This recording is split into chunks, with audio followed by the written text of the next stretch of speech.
Hello everyone and welcome to SpeedGaming, where we are playing Jets of Time, Chrono Trigger Randomizer. Yes, this is the second game in a double elimination tournament. This is the first round. We're seeing AzureCale against smercjd. I am Lord Batsy. I am commentating along with Akahesh. Welcome, everybody.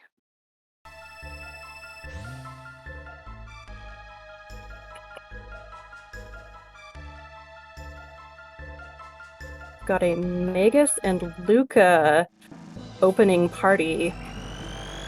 Definitely pretty interesting. Potentially a lot of really powerful magic there. Not necessarily a lot of physical prowess, though Magus' starting equipment comes normally from the late game, so he's not too bad on that front at the very beginning.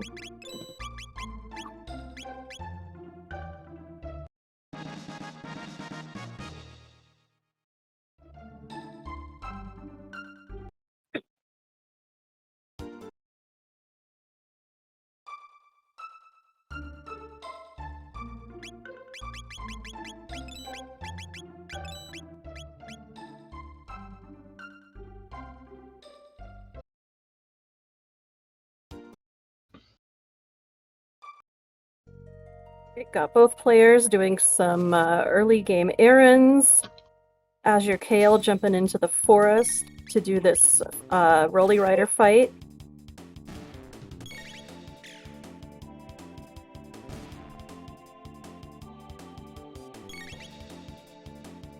And we got Smirk picking up some tabs out in Medina. Right. Protect for Luca's first tech. Not usually what you want to see. Dipwood Gina is Chrono's mother. I think it's just in the Japanese version that she has a name, but she has a name.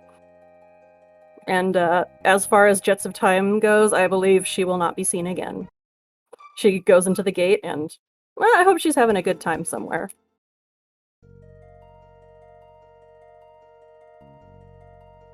smercjd picking up the market fight in Medina. The big difference between the Guardia Forest fight and the Medina fight, I think, the Guardia Forest fight doesn't give you as much experience points, so your characters, I think you will gain 3 levels from the Forest fight as opposed to 5 from the Market fight if it's your first battle. But you get tech points a little more efficiently from the Forest. I think 2 fights there will get you your first 2 techs pretty nicely.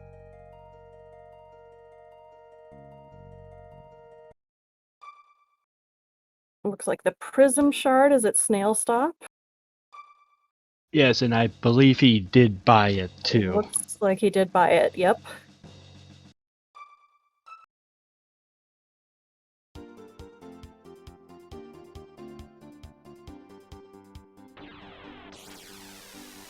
And we'll see the other early key item check.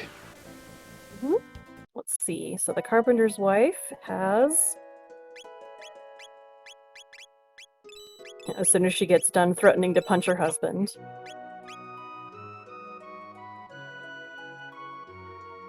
It's the gate key. Very nice. I don't think anybody's unhappy. Sorry about that.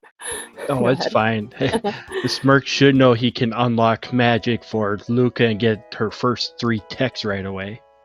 Yes, any character that needs to learn magic from Specchio to learn all of their techs, that being Chrono, Luca, Marl, and Frog. If you don't have your first 3 techs already, Specchio will give them to you automatically, so the quicker you go to the end of time to get those techs, the more efficient you are with your tech points. And Corinth in chat is correct, a level 15 character available, because once you can go to prehistory, you can go pick up a character in the Dactyl Nest.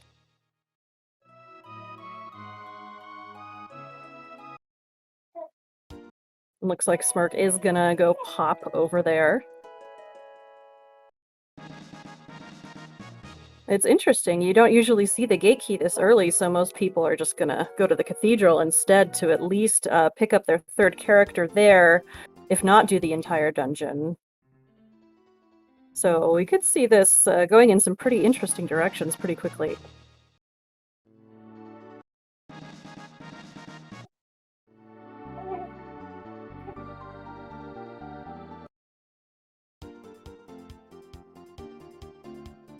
Oh, and it's Frog Specchio. Gosh, you rarely see Frog Specchio.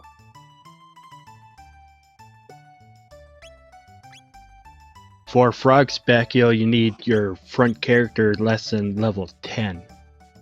Yes, I believe that's correct.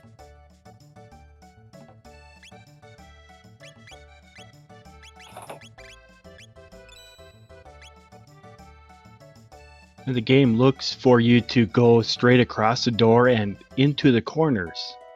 So you can leave the side if you really want to.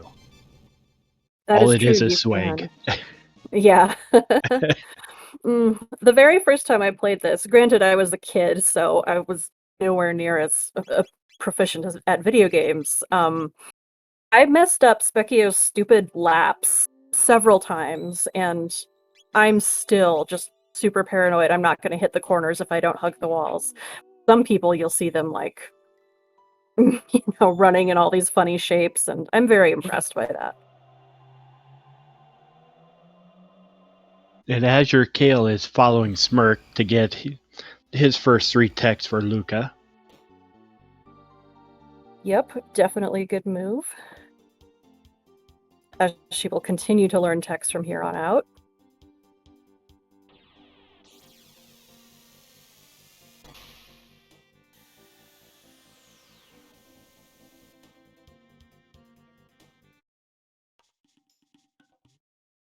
And Smirk Right. is going to see his next character at Dactyl Nest. Yep. Now that first fight in Dactyl Nest, actually, it really does look like you can run by it. You can't. You may as well just run into one of the rocks or the monkey and get it over with. It's unfortunate, but that's Dactyl Nest.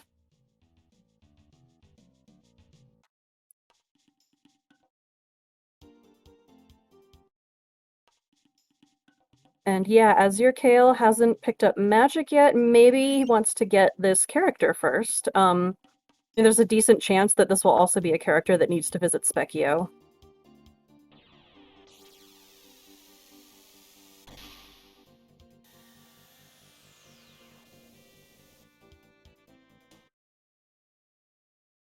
Yeah, Azure has not unlocked magic, and I think he wants to pick up the next character because they might need to unlock magic also.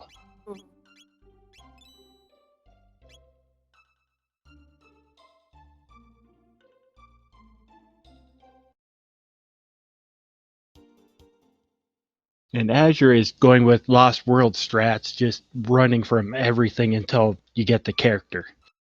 Mm-hmm. Although I think many would argue there's no real need to take the fights in Dactyl Nest most of the time, especially with only 2 characters who are still pretty low level.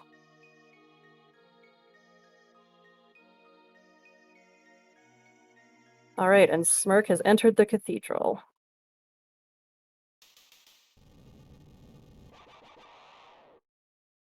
And that is a pixel perfect skip Azure was trying to do and failed. You can squeeze by the rock by hugging the wall just right and go up the stairs. Mm-hmm.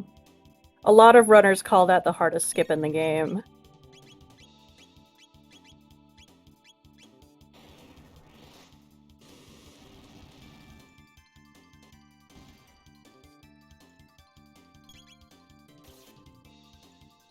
And we'll see our first, or our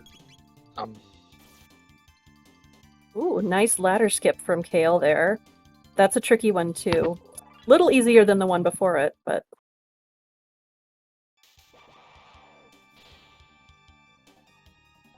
So we have Marl on Azure side and Frog on Smirk side. Hmm.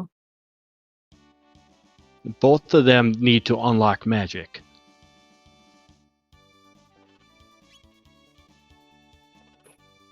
We've got an A-Rog. Happens when you're mashing. Sometimes you'll hit the letter A when you're naming a character. Happens to everybody.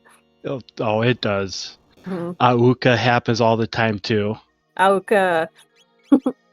The way to prevent it is mash start, but it doesn't really matter. So I mash B to cancel out for the character screen and then mash start.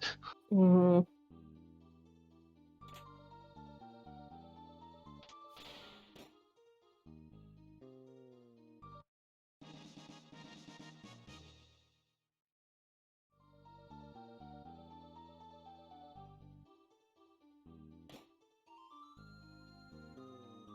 And as Corinth points out in chat, with the Prism Shard and Marl, the King's Trial might be important to do at some point soon. Yes, that's certainly likely. Especially just depending on what else comes out of the early checks. If any of them are dead ends, then the trial may very well be pretty important.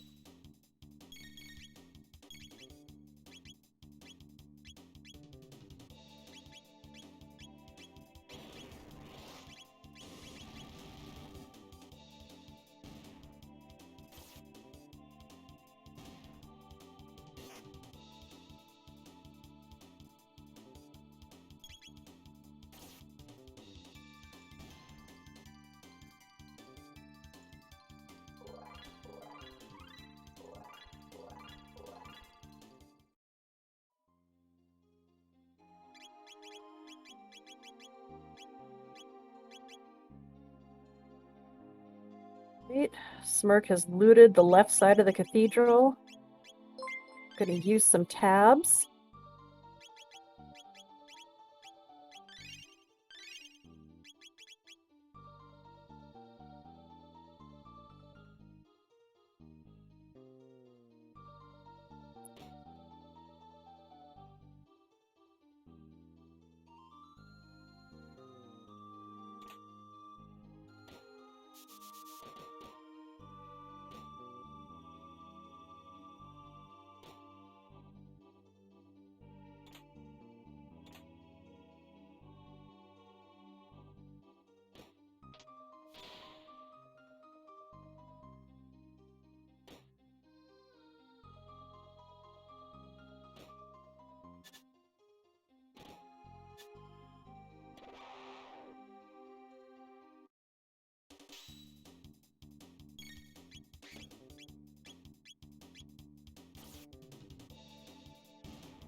Kale coming out of the bromide fight, I think about 90 seconds behind Smirk, but of course Kale has gone to the Dactyl Nest and picked up Marl, who is often a pretty useful character. I'd argue, especially with Luca present. Marl isn't always...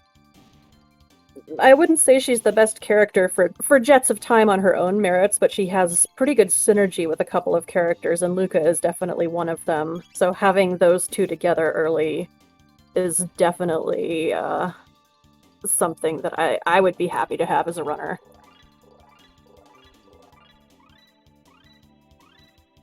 Especially being able to unlock magic whenever I feel like it.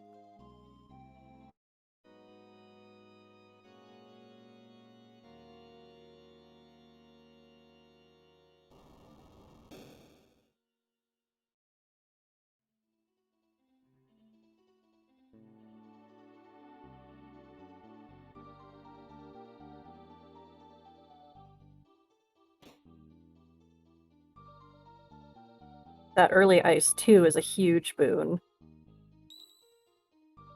Yes, it is. Any early 2 magic is great, or AoE magic.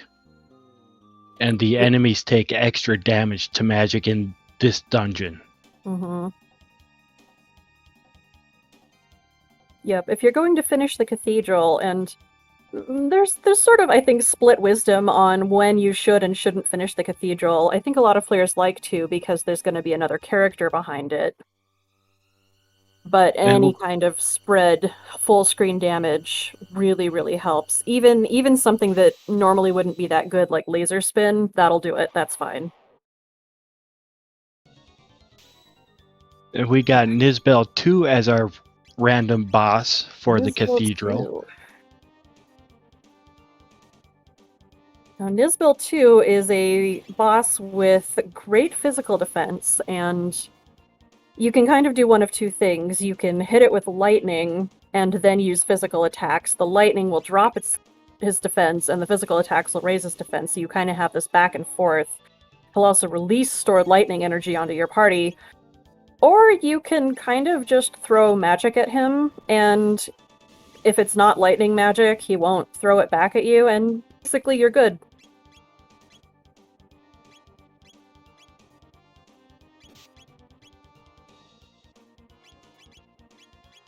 And yeah, AzureCale, he's got Fire on Luca and Ice 2 on Marl. This is going to be a quick fight.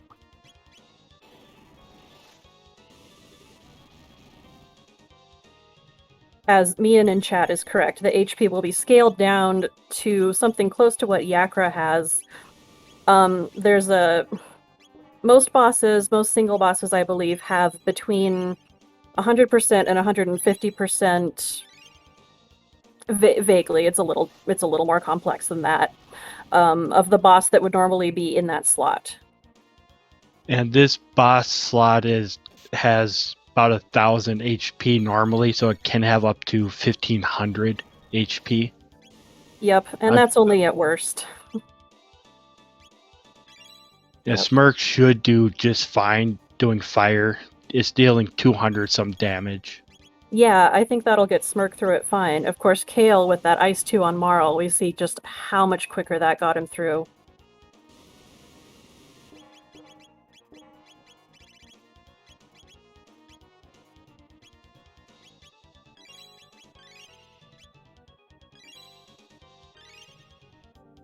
Okay, and Kale is going to run upstairs, and we'll see who that... Gosh, I always say fourth character, but it's going to be the fifth character. We'll see who it is.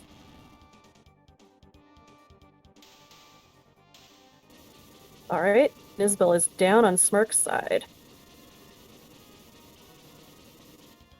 It's Robo! And today Robo is queen. My man Robo. Give me Robo and Luca and I'm good. Everybody's favorite robot friend.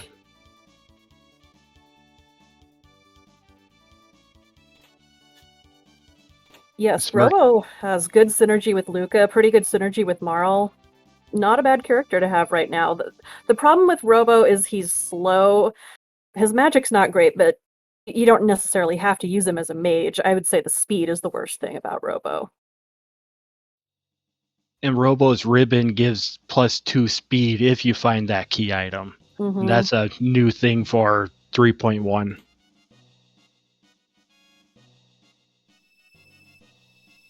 And yes, with Robo, that means the Sunken Desert quest can be completed, especially since Kale's got Marl with Ice 2 to hit the boss there. The desert can be done without ice magic, and it's not as bad as you'd think, but if you've got water magic, ice magic, sorry, it's the same thing. You definitely want to do that if you can.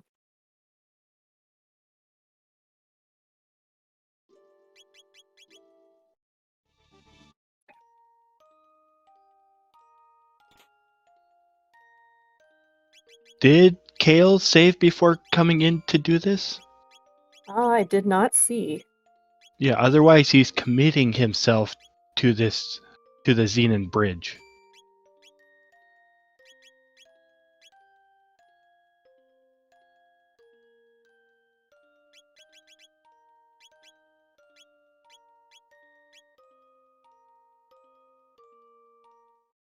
And it's the clone.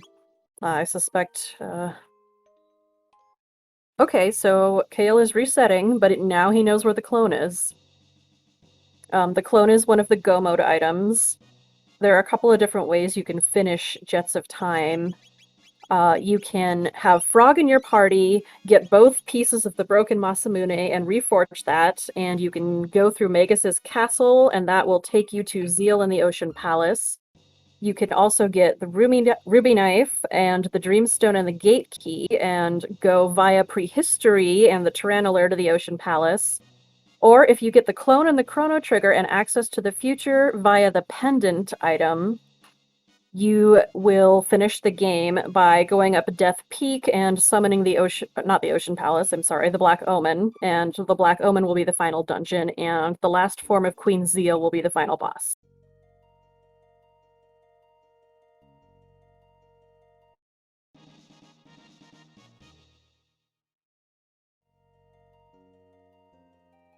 And Smirk got the notice that the beds are filled because the soldiers are fighting at Xenon Bridge.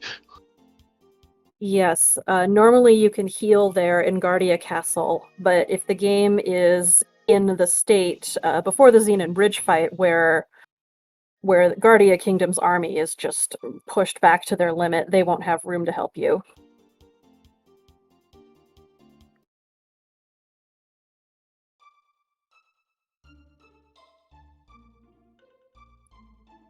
Smirk is turning in the Nagaet bromide, giving the dirty old man some filthy monster cheesecake pictures, and in return, getting a set of one of each tabs, which is changed in Jets of Time. I think it's normally a magic tab. It's just one tab, though.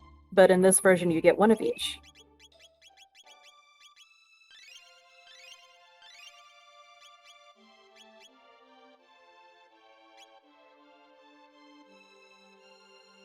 Smirk's thinking about where he wants his magic tab.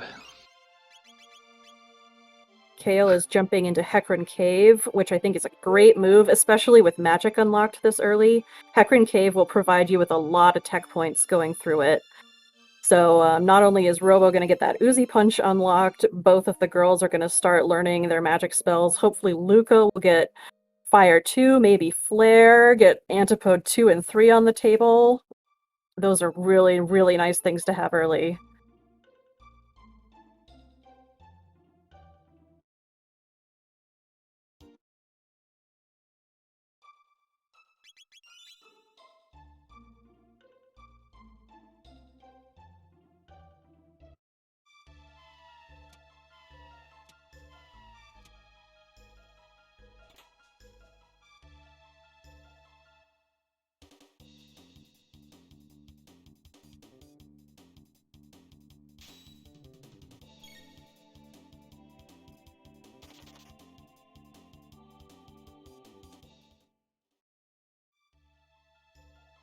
There's a lot of talk in chat about, what's your favorite party?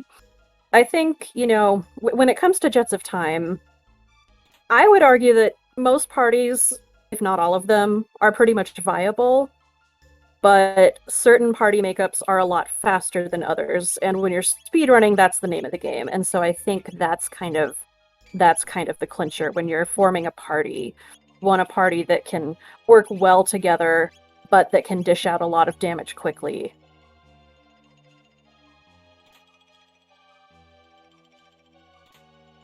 And some parties work better in some dungeons than others. Like Magus doesn't work too well in some places because he's shadow based. And Luca works better instead. Yeah, that's absolutely true. Magus can be a great character in terms of raw power, but he doesn't have any double techs, and all of his triple techs are behind rocks. And, I mean, some of them are really great. Like, nobody is going to say no to Omega Flare. In fact, I mean, Smirk is using the Omega Flare party. I don't know that I'm sure he doesn't have a blue rock yet, but if one turns up, thumbs up. But, using a rock does mean you have to sacrifice someone's accessory slot where they could be wearing an amulet, or prism specs, or any number of things you might rather have them wearing. Yeah, they can get 2 of the rocks right now if they really wanted to.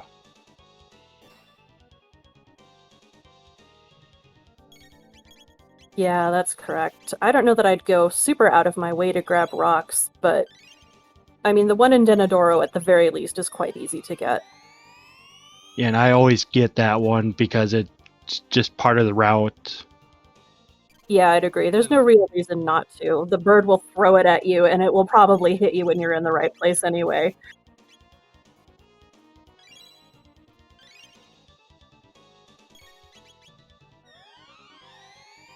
Yeah, Smirk is interestingly taking the gamble on the desert, not having water magic for the Retinite fight, which will lower its defense and also its evasion. And Zero Praxis, no, Retinite is not randomized. My understanding, I haven't gotten into the code, but the more parts a boss has, the more difficult it is to randomize, and with Retinite being a 3-part boss, that makes it especially complex, especially when you consider some of the other 3-part bosses, and the fact that, you know, trying to do animations in places that they can't happen could crash the game, so you can't necessarily just take Giga Gaia, you know, the big head and the giant hands off of Mount Woe and throw it anywhere.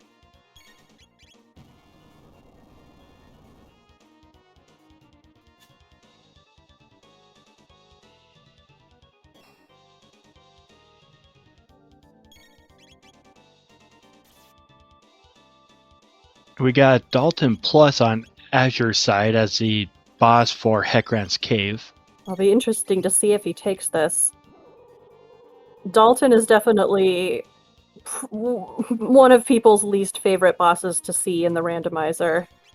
He is scary, but I'd rather see him early if I am going to see him. Yeah, I think I'd agree. I don't mind him so much, especially in the Heckran's Cave spot. And the reason for that is Heckran's base hit points, I think, is 2,100. That's not that bad. So that's something you could power through, as opposed to, you know, he shows up on something that has like 6,000 HP. That's a lot more difficult to get through.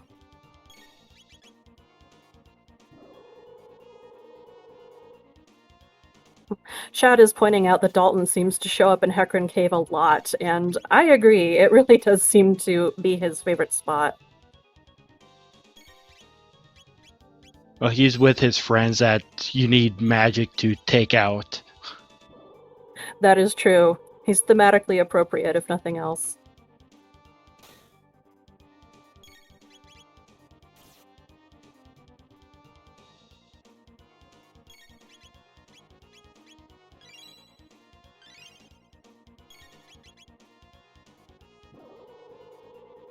And Smirk on his side, still working on that giant skeleton boss. Yep. He's definitely holding up all right against it. Yeah, there go the legs. Yeah. The only thing I'd be concerned about is that this is pretty time-consuming. And the core has run away. And it doesn't matter too much if the core runs away, but if you can kill it before it runs away, you will get double the experience points and tech points. So 4,040 instead of 2,020. And almost simultaneous boss kills on both sides. Always nice to see.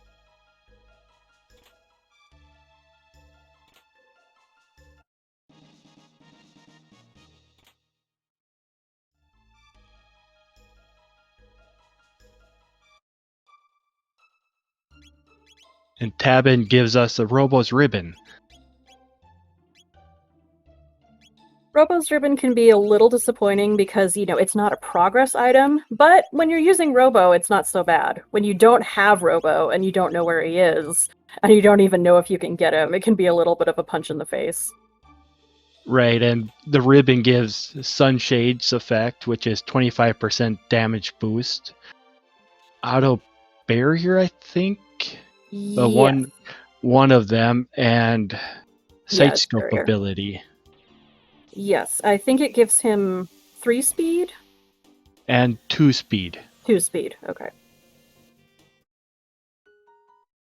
And that is modified from vanilla, where I think it's something like 2 or 3 speed and 10 magic defense. It's also not an equipable accessory in vanilla. It's just when you get it, he gets the boost. Very similar to taking Frog to the Northern Ruins and seeing the ghost of Cyrus, he gets a boost from that. And we'll see if Smirk's gamble pays off with a Grand Leon. The Grand Leon. And I like his face and his reaction. Yeah. I mean, he's got Frog, and Frog can certainly deal out some okay damage with that thing equipped, especially if you also find the hero medal, which ups its critical hit rate. But it's still not progress, and often when it comes down to it, you want to see progress.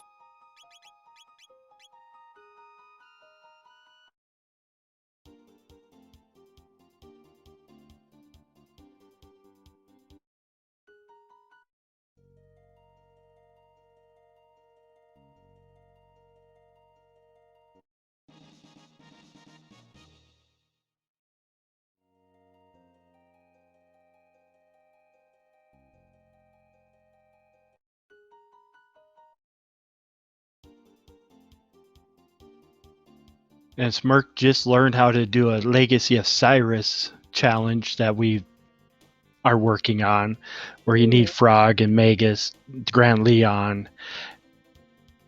So he knows how to power it up. I would not advise him to do that in this run, though.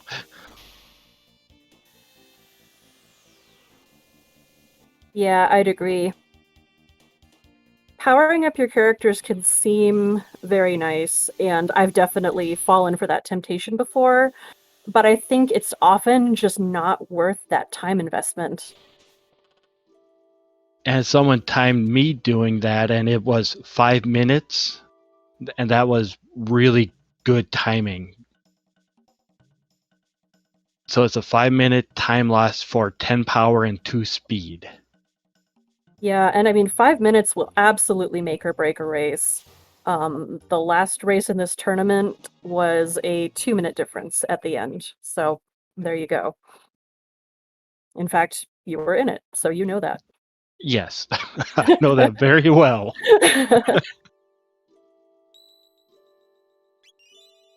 And Azure with Ice 2 will make short work of Red Knight. Absolutely. Yeah, you'll see watching the Retinite fight on Kale's screen here just how much a difference hitting it with that Ice 2 spell. You just have to hit it once. We'll do.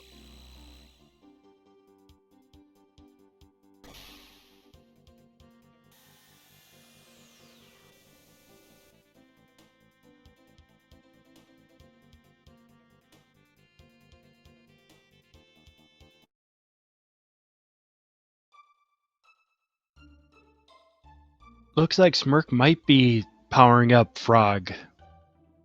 Looks like.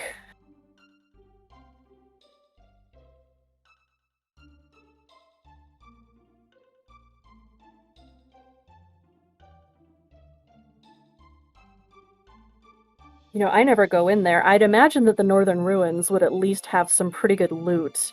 I don't know if, you know, the combination of that loot and powering up Frog will make it worth it, but it's something to look out for, I suppose. You can get the loot, and I do not believe you need the pendant to unlock the chest in Jets. Hmm.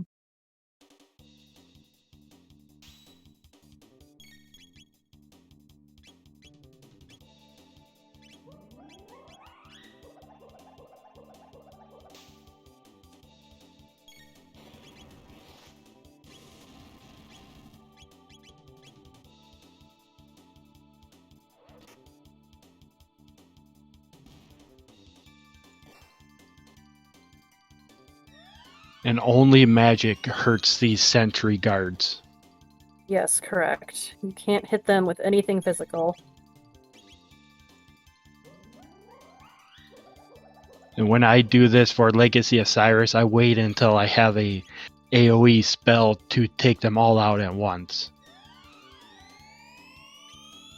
Yeah, that's definitely wise. Anywhere that you need to hit a lot of things with only magic, I would wait till you have an AoE, unless you just... Sometimes you get cornered, sometimes you cannot do things as well as you'd like to. I mean, sometimes you have to do desert without water magic, for example. But if you can, you know, you want to go in with as much power as you can, because it won't take as long. And we saw both of the death counters on Smirk's side. One is Grudge, It will one-shot your party at these levels that we play at. And the other one is MP Buster, taking all of your MP.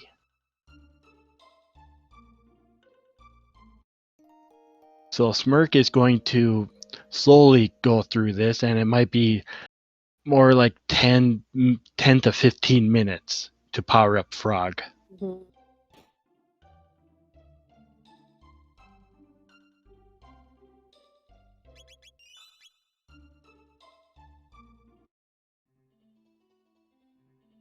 And Dipwood in chat is absolutely right, talking about waterless workarounds for desert. There are definitely ways to do it.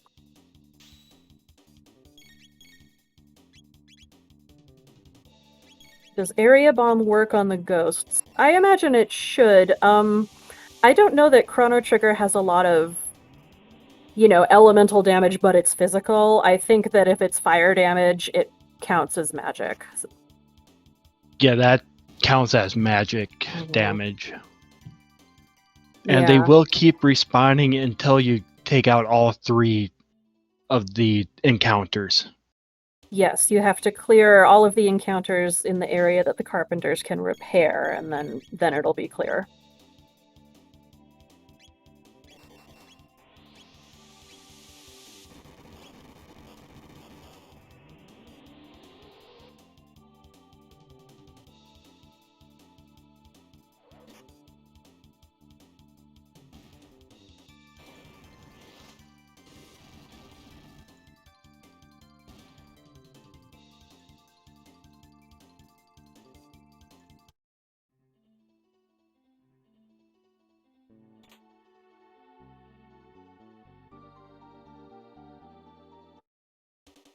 And the dreaded 4 Yes. enemy encounter. And if you do an AoE against all 4 of these, all 4 can do grudge against your party. Indeed. Looks like Kale just picked up the Prism Shard from the Snail Stop and is going back to the year 600, so he might be getting ready to do that quest. You need to set it up with the king in the Middle Ages before you can go back to the present and finish up.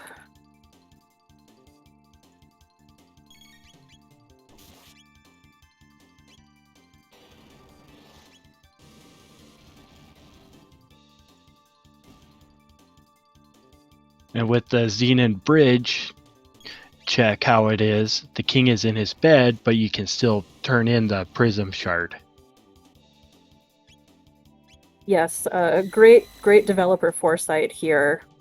If you've flagged Xenon, that means the king will have been injured in battle. So it does take a little longer, but you can just go up into his bedroom and he'll be like, yeah, okay, sure. Whatever, go away, I'm sleeping.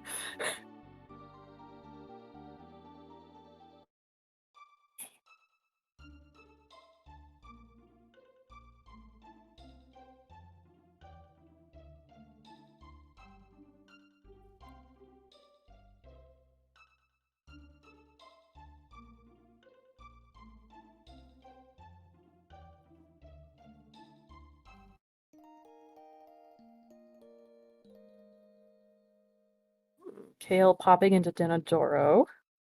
Ooh, a red vest.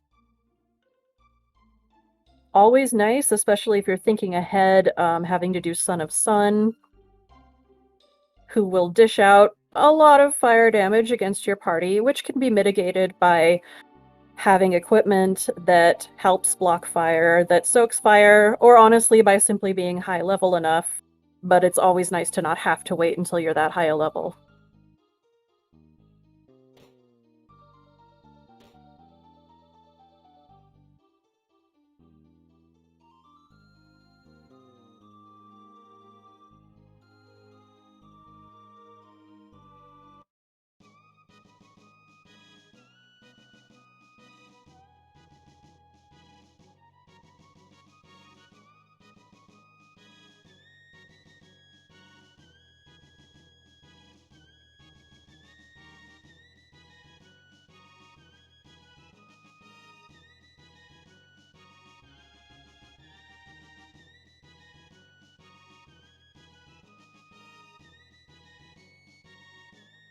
Kale now heading to prehistory.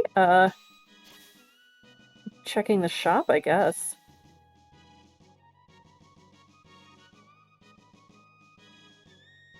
Maybe doing reptile lair. Possibly doing some grinding.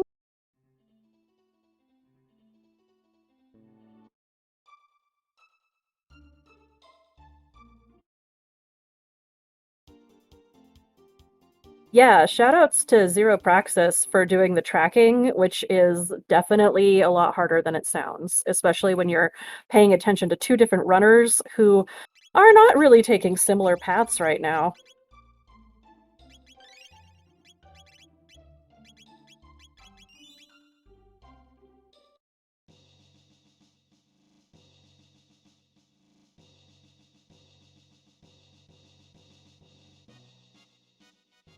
Yep, Kale picking up one of the nice dig spots.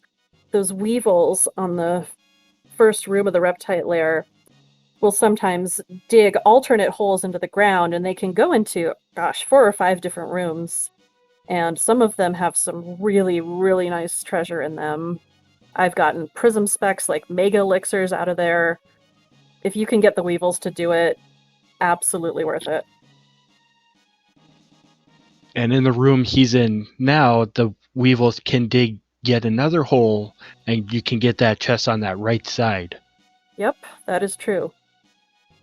It can be a real pain to get them to dig that second hole, though, so you don't often see it in a speedrun setting, I think. Right, it takes time, and it's a small percent chance that they even dig. Mm-hmm. But if you're not timing yourself, or if you're playing on vanilla and you've got time, absolutely go for it.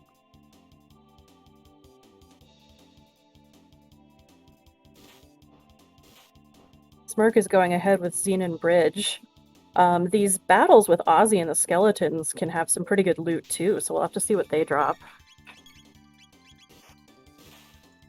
And he's going to attack Ozzy 3 times to finish the battle, which can be a lot faster. Oh, a Taban vest. That's not bad at all. It's an armor for Luca, ostensibly made for her by her father. I believe it has fire resistance. It's got some speed built in. Yes, it's fire guard is what it says, but it reduces fire damage plus a small speed boost. Mm-hmm. And that Grand Leon is showing how much damage it can do.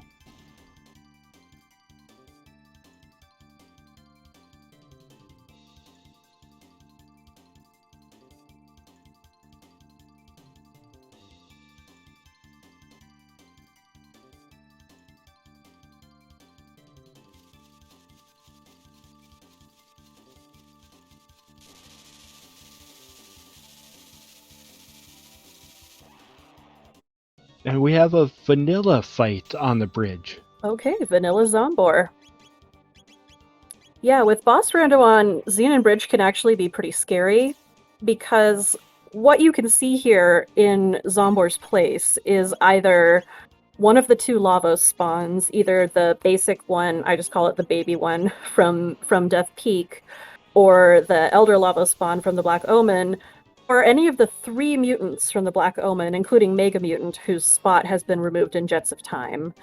The mutants especially can get pretty nasty. They can throw full party status effects when, you don't necessarily have status protection for your party. And Obstacle, as well as the one Mega Mutant uses, which has a different name in Jets, but it does the same thing. The status effect that they do are actually randomized. So it could be anything as fairly harmless as poison, or as anything terrible as stop. Full party stop.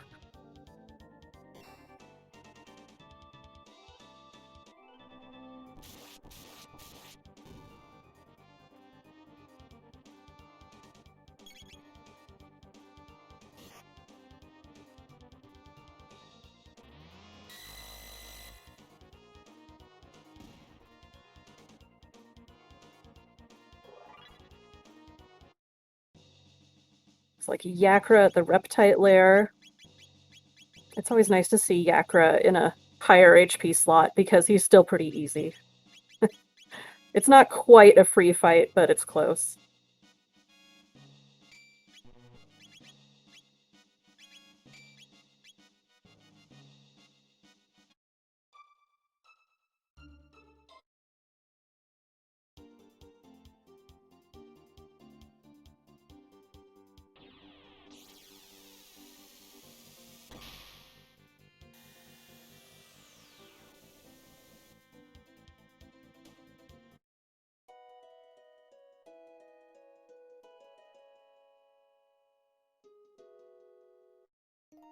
Yep, Dipwood mentioning in chat that speed is the most important stat in the game. I would certainly agree, even in vanilla. Yeah, speed is one of my go-tos. Hit him fast, hit him hard, and they don't hit back. Mm-hmm. Exactly. And we got a pendant on Kale's side. That is very exciting.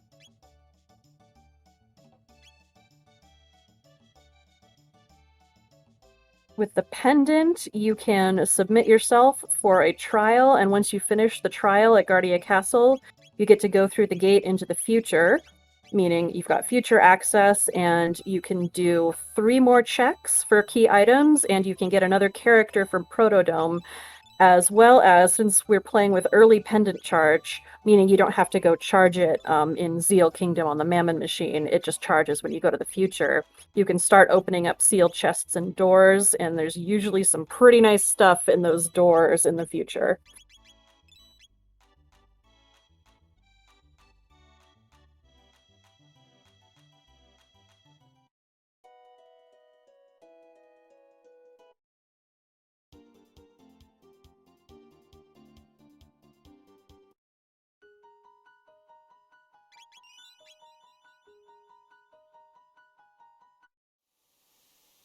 I'm thinking Azure is wanting to find the Chrono trigger in an early quick check.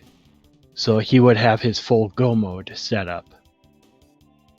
Yeah, going back to Xenon for the clone definitely suggests that, especially with the pendant, he's looking for that trigger to get that go mode open.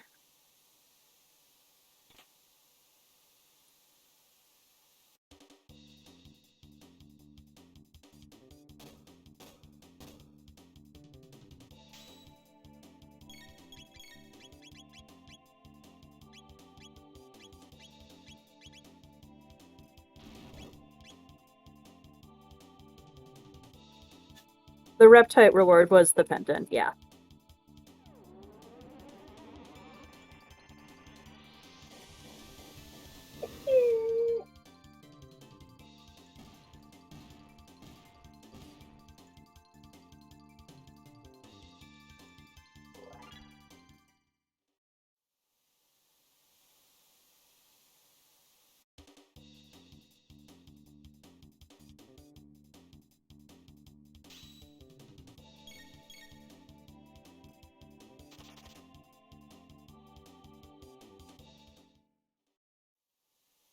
Smirk making his way through Hecarim Cave. Now we know Dalton is coming, but he doesn't.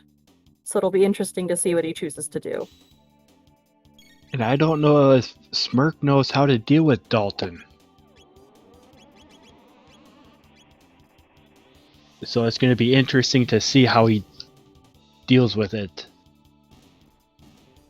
Right. As we discussed before, this is at least a fairly weak boss slot, so Dalton can definitely be a lot scarier when you run into him in other places. But he's still Dalton, and he still pulls all of his shenanigans.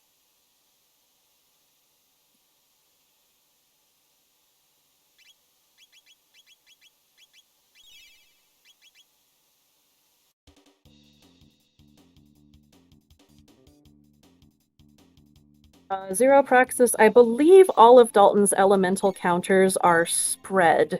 The golems have a single target fire. Well, it's not a counter, it's the move that they do if they're sort of in fire mode, and it's the same if you put them in ice mode. But fighting Dalton is kind of like fighting a golem, just he's worse. And Dalton uses the opposite elemental attack. Yes.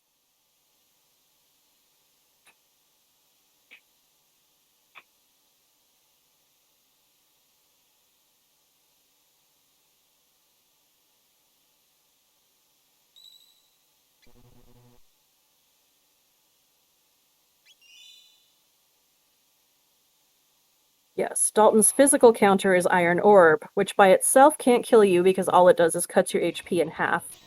He can, of course, kill you with his fireballs. I call them fireballs. I think they're non-elemental. It's the attack he just did. There's the, I believe that's the magical version that just hit Luca, and that one doesn't hurt very much. But his other one, that is I think it's a physical attack, that one is often an instant kill if you're at low levels, unless your characters are really tanky. Like Robo can often take the hits, for example, but someone squishier probably wouldn't. Nice damage from that flare, though. He'll only have to get off a couple of those, hopefully. And water-absorbing equipment on Frog, that's also a good way to deal with Dalton. Yeah, there. He's done. Very nice job. And Smirk looks surprised that he beat Dalton so quick.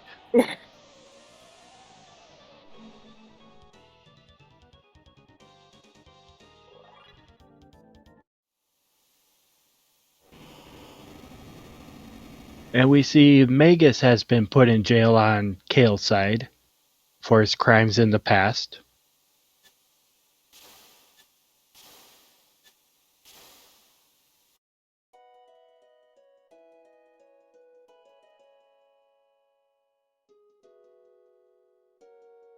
And this lowly guard somehow still thinks he can take, you know, the magical fiend lord that nearly lay waste to their kingdom.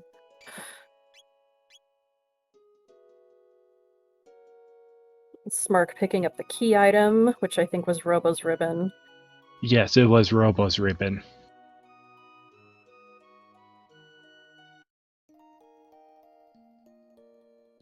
Smirk is probably trying to think of where to go next.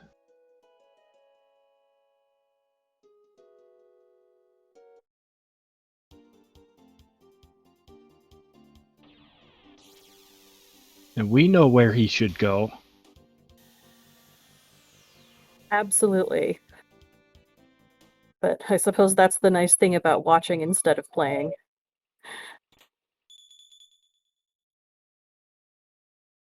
Oh, we've been raided by SpeedGaming Espanol.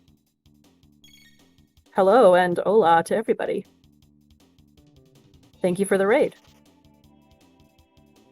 And no, Pseudo-Arc, I don't believe either character has done the mountains. Either player, not character, I'm sorry. No, this will be our first time going up the mountains. Kale went up, got one chest, and left. Kale is saving Fritz. Hashtag save Fritz. I tend to agree. Though, to be honest, I don't always save Fritz for entirely selfless reasons. He gives you 10 free mid-ethers. The likelihood of finding Chrono is decent, at least, and those mid-ethers cost 3,000 gold apiece in Jets of Time, so he's giving you a 30,000 gold prize. I don't believe either player has checked Burrow either. No, they have not, so we do not know where Chrono or Ayla is.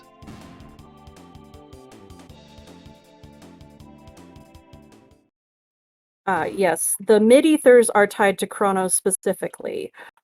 Fritz's shop, he will go home and open up his shop, and he will sell to anyone in your party. And that shop is one of the two shops that's guaranteed to carry lapises. The other one is the shop in Fiona Shrine. So if you really need those, it might also be worth it.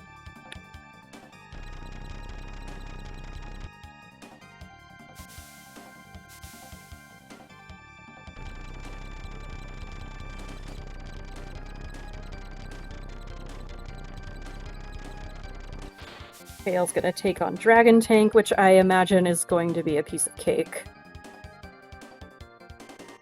Yeah, with dark matter or any element you're not supposed to have in this fight, it's really easy.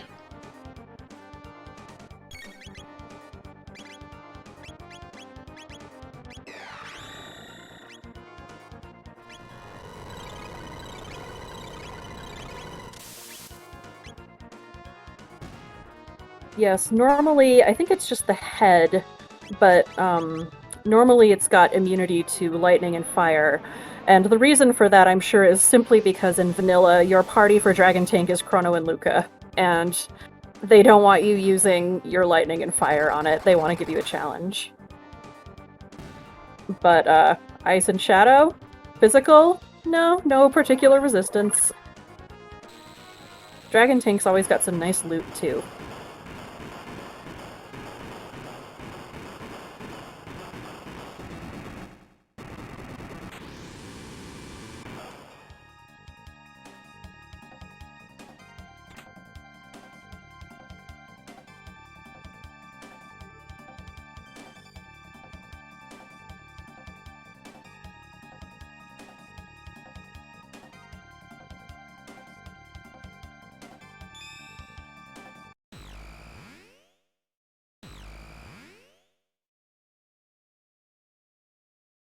And today, the mountains are nice. This is the life. We're getting the magic tab. Or Smirk is.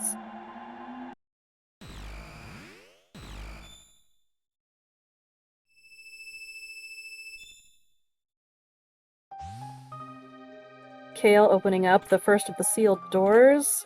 Demon Edge, Mid-Ether, Full Tonic, not the best. Yeah, I find these doors aren't too great of checks. I still get them. Yeah, I always get them. Sometimes you get some pretty nice stuff. Sometimes you don't. It's kind of, they're kind of a toss-up. Going for 99 ethers. Sometimes that's the smart thing to do. If you can't find mid-tonics, use heal and ethers. Usually when I start a game, I have my, like, grocery list all sharpened down to this is exactly what I get. I usually start with 41 regular ethers, and then if I just can't get mid-ethers, I'll go buy more. But hopefully by the time I run out of the regular ones, or hopefully I don't, but if I run out of them, hopefully I switch to something better. Yeah, my shopping list has gone down from 99 ethers down to 40 ethers. So I can still buy the snail stop item. Yeah. And we are going to see where all of the characters are. Yep, looks like we're about to find out who is stuck in Protodome. Hitting Masa with red pin. Great call. You only need to take out one of the twins. They each have 1,000 HP, but apart they are powerless. And if you one-shot them, you don't get counterattacked. Sorry, go ahead. Yeah, it's fine. And if you save Fritz, you have to wait till you forge the Masamune to get his prize. Because Chrono is in the burrow. Yep.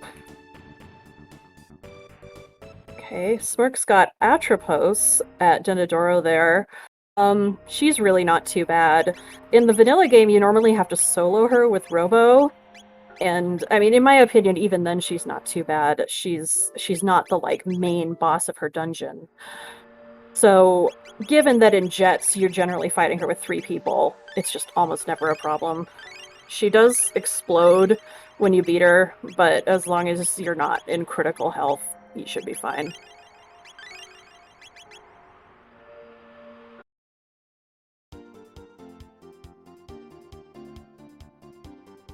And yes, this is the Chrono Trigger Randomizer Jets of Time. You begin in an open world with a winged epic, and I suppose the succinct way to put it is You'll go around playing through areas, usually out of order, gathering key items, looking for certain combinations of them. There are multiple that will let you finish the game either through the Ocean Palace or the Black Omen. Definitely check out the links from the bot for more information.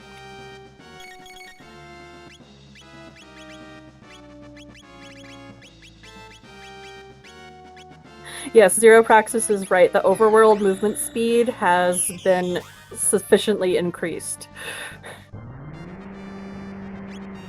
And we're seeing Son of Sun fight on Kale's side. One of the 4 is the actual one that damages the middle. And Smirk got a Dreamstone on the right side. Dreamstone, okay. So Smirk will be looking for his Ruby Knife for that go mode. And Kale is looking for the Chrono Trigger for a different go mode.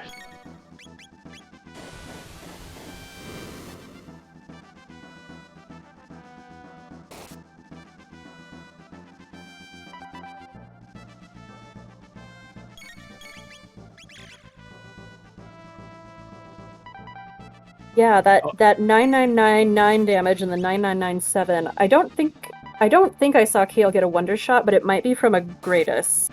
It is from the Greatest.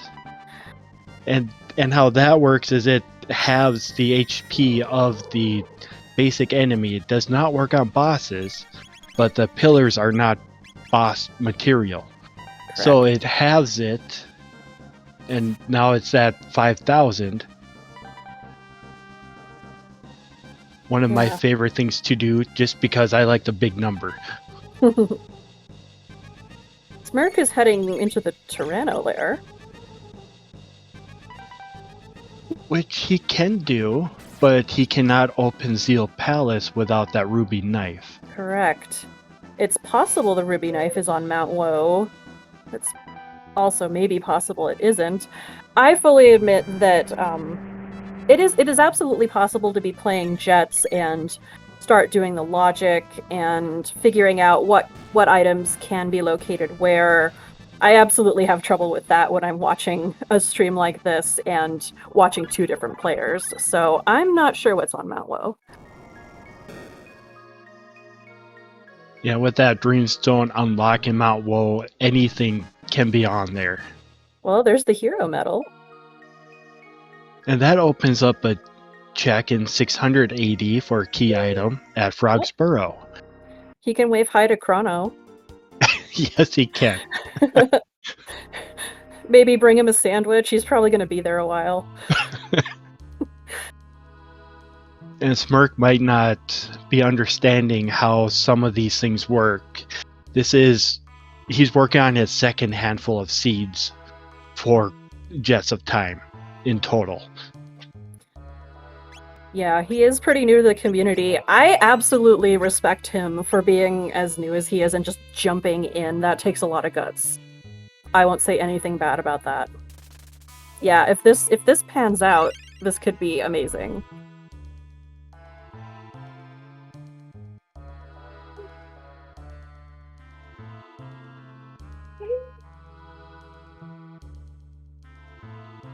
AzureCale is going up to fight the Guardian, which is going to be about as easy as Dragon Tank for the same reasons. Mm-hmm.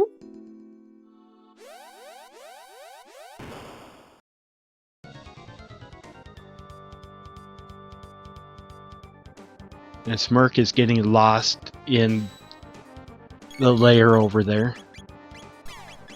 Yep.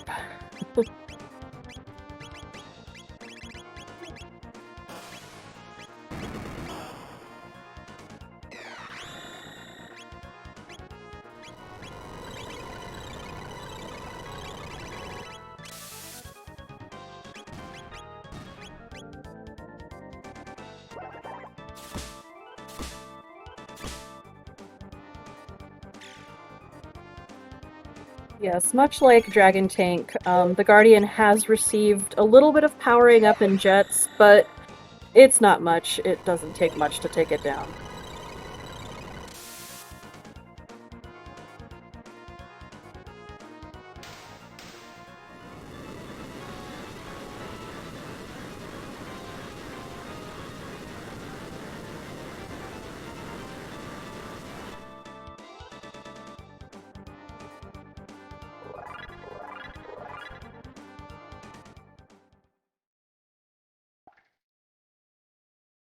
And Smirk is going to nope out because he doesn't know the route to get all of those chests in that room. And I don't blame him for noping out in a race. Yeah, I wouldn't recommend getting those chests unless you're really, really confident in the routing through that room, because obviously it's a little strange with the warping around.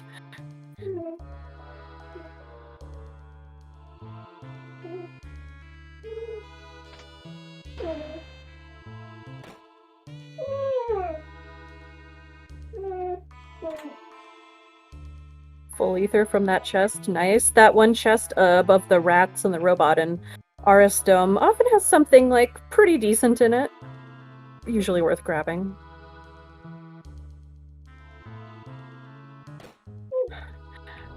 I don't think my baby is on the mic, but my dog is whining. I'm actually looking around for the squirt bottle, but I don't see it. But yes, Mari says hello. It's okay. I think I do have a baby, and I think he got on the mic last time I was commentating once, so... Okay, Mari, everybody says hi. Come on. Mari, come on. Smirk pressed both buttons, so he's going to get into this little fight. Ah, yes. And Kale is finishing up that dome. Little shout out to those past runners.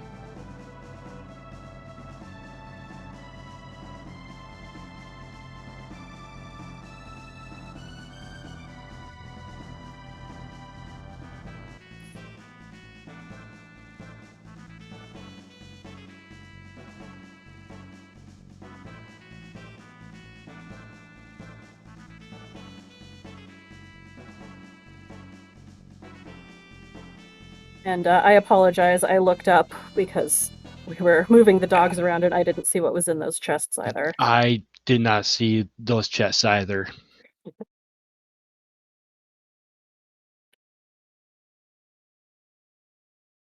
Zero Praxis, I believe you do have to check the screen in Aris Dome.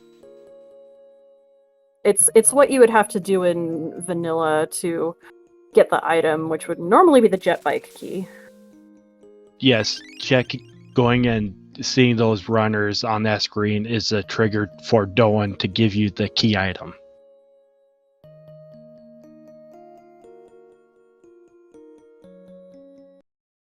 Looks like Slash has replaced Nizbil too. One version of Slash or the other. We'll find out which one in a second.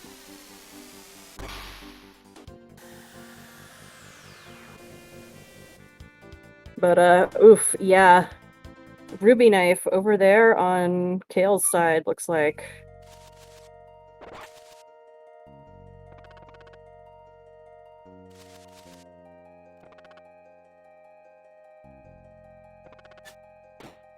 Looks like it's Vanilla Slash over on Smirk's side of the screen. It doesn't make that much of a difference, although Super Slash's other form is arguably a lot easier. Because... yeah. Sorry, go ahead. And Kale got his Chrono Trigger, so he's in go mode. Yes, he is. All right. Chrono Trigger was in the burrow. Excuse me.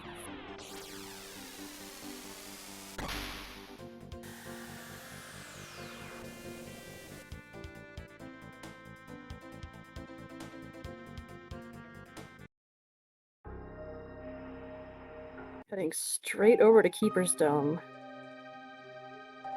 And for Smirk, we can only hope that he finds that ruby knife and get through his go mode fast. Yeah, I don't know if he's gonna go through here and then go to Mount Woe, but we know it's not the ruby knife up there. The ruby knife was Aris Dome.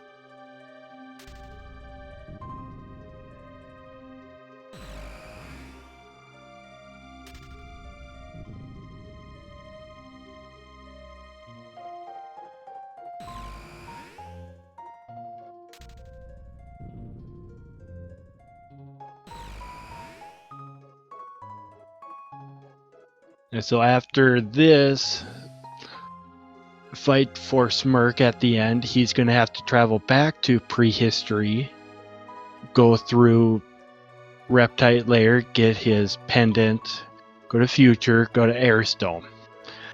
Yep.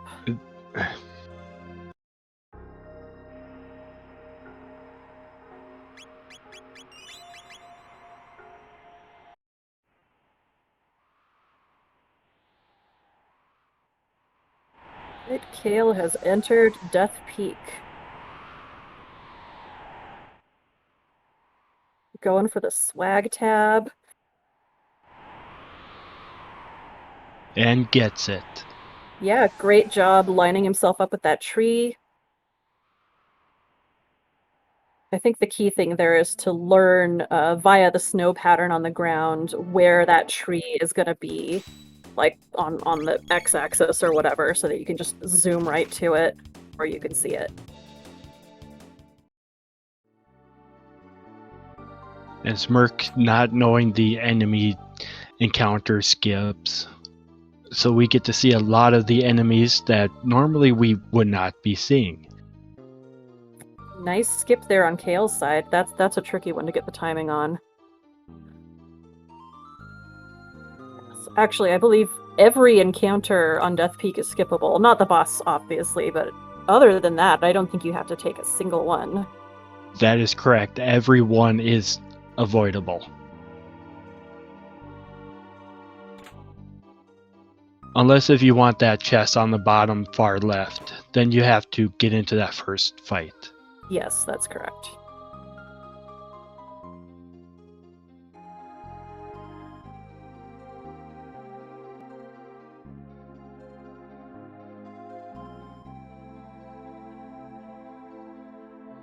Yep. Press the more buttons at Chrono lair. Honestly, in this room, you don't actually have to press any of the buttons on the floor there. You just need to go up and hit the skull, and then hit the button in the back. Yes, in Jets, there's only one boss on Death Peak. I'm not a developer personally. I assume it would just be sort of repetitive, especially in a speedrun setting, to have to do all three of the lava spawn, so only the final one is in its place. I think the developer for this wanted it more of a speedrun thing, too. Mm-hmm. So instead of all of these different bosses, he just cut them out and said, go fast. Yeah, and I think that's understandable, especially since they're all the same boss. Obviously, if we did randomization, that might not be the case. But even then, if we had all of them and boss randomization on, that would mean there were 3 baby lava spawn floating around in the rando. I think we have enough with the golem and the golem twin fight, where there's 2 golems floating around already. That is true. Although, funny story, during practice the other day, I actually got one of the rare cases where we'll get pieces from a double boss in the golem twin fight, and it was double lava spawn shells. Only the shells, though. There were no heads, so they died instantly. I didn't have to do anything. Oh, nice. Did you get experience points for them, too? Yeah. I think so. Oh, even better.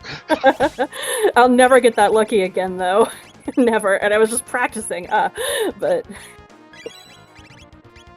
And I have seen Golem Boss pop up there, and that's nice to get, too. Yeah, absolutely. A last minute, just like treasure trove of XP and TP. Alright, and Kale's got a lava spawn, which I think is vanilla because it opened up with needles. And I just learned something because I don't even think I knew you could run from the first 2 lava spawns on Death Peak. Although when I'm playing vanilla, I don't really run away from things, so... Yeah, in vanilla, I don't run from anything at all. And I had to relearn how to run when I picked this game up. Chrono Trigger is a surprisingly in-depth game in a lot of ways, and we have so many people that know so much about this game, and a lot of people still get surprised, and I love that about Chrono Trigger. Smirk, you gotta take out the Zala first. Yes, if you don't take Azala down, the Black Tyranno will take longer to drop its defense. Well, you could status effect Azala and the Black Tyranno will lower its defense. Or you can use Tailspin, and that ignores the defense. That is true. And yeah, Dipwood in chat, you're correct. It is the Elder Lava spawn.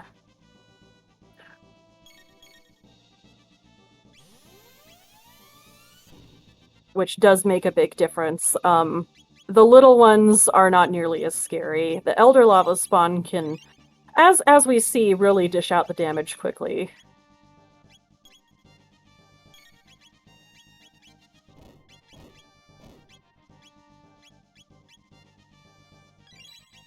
Azure wins the fight and still loses.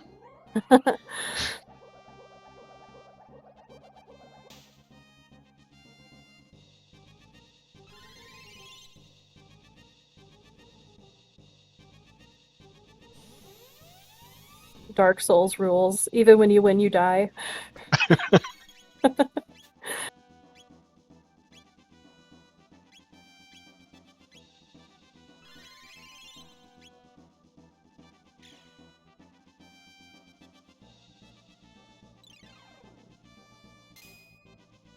Azala on Smirk's side has really high physical defense, so you want to do magical attacks against her.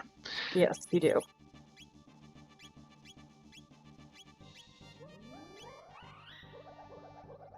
Smirk should figure that out with water. Yes, water is doing more damage, although not a lot. Azala has around 2,000 hit points, so ideally you want to hit her with, a level 2 or a level 3 spell, something like that. Assuming that we count things like Flare and Dark Matter casually as level 3 spells.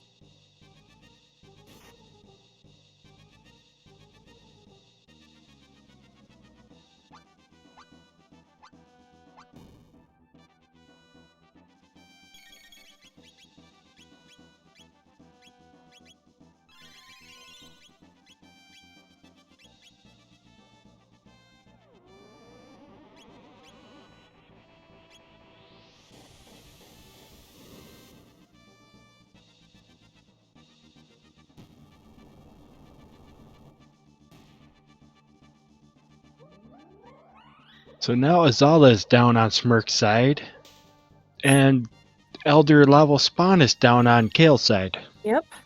Push the shell, climb the shell. And with two-part boss rando, the push the shell, climb the shell can get really interesting. It really can. You can be pushing half of like a gooey mutant with parts still moving. That's fun. Or like Zombor's legs. I think legs. Yes, it's the legs. Yeah. Good death peak there for Kale. Unfortunate that he wiped once to that Elder Lava spawn, but that thing is pretty nasty. That happens to the best of us, I think.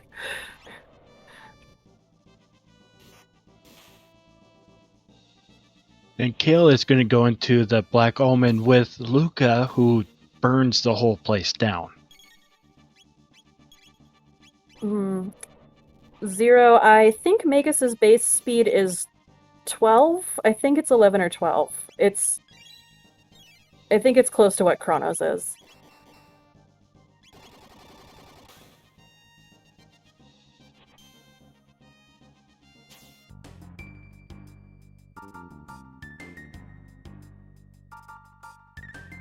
And I was not paying attention to what element Black Tyranno is using today. That's right. In Jet's, Black Tyranno's breath element is randomized. Looks like Smirk has cleared Black Tyranno.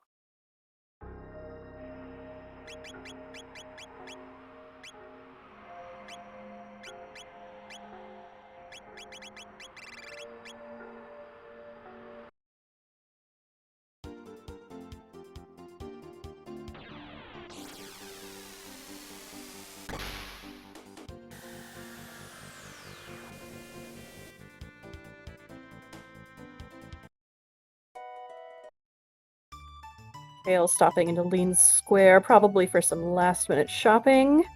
Definitely a good idea. Yes, hashtag groceries.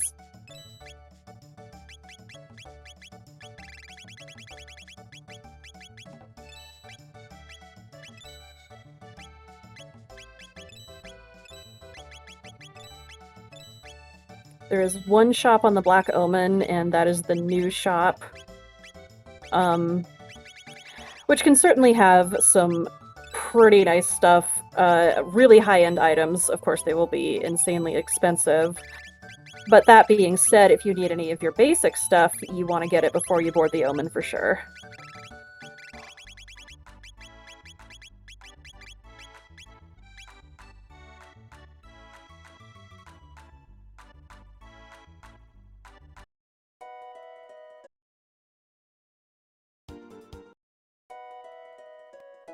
And yes, Chrono is in Frog's Burrow. It has been a really long time since I was playing around with jets and actually let Lavos kill me at the Ocean Palace. I don't remember if anyone was actually at the North Cape. So there isn't really a vanilla Magus. There are just 2 of Frog's slots can be filled, his Cathedral slot and his Burrow slot.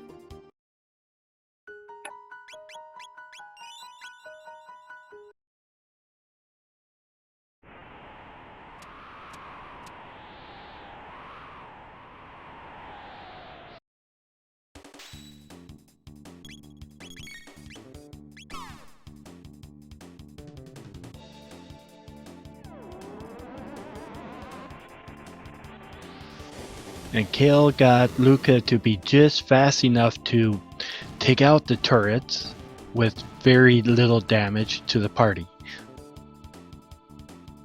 Yes, very good job there. Those turrets, they seem weak, but they're fast and they will shoot each other and explode, and sometimes before you know it, you're dead. So having enough speed to hit the turrets with a spread move is pretty important.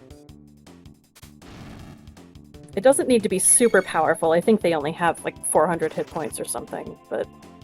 Yeah, it's not much, but it's enough to... yeah. If they do just enough to themselves to where they explode and destroy your party.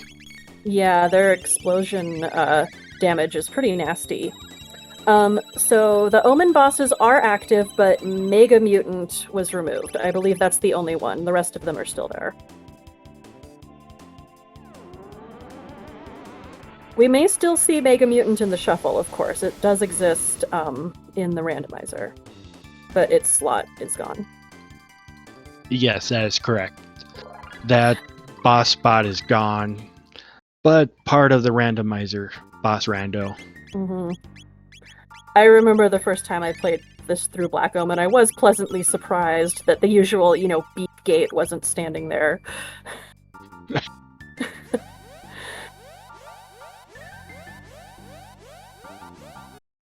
And Smirk is going up Mount Woe.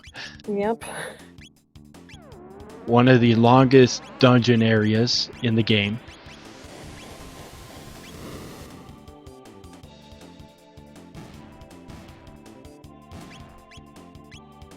Yes, and sadly, I'm sure he's hoping for a ruby knife, but we know it's not there. It'll be interesting to see what is there.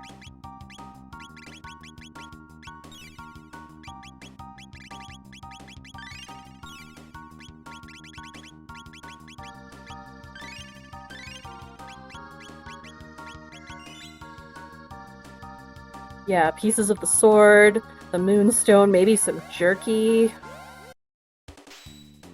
Yep, everybody get your bets in now.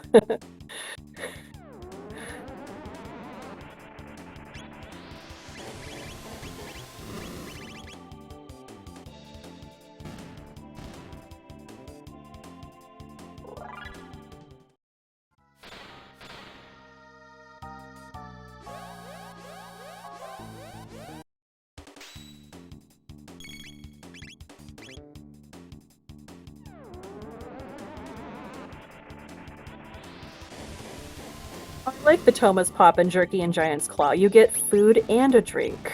You get a whole meal that way.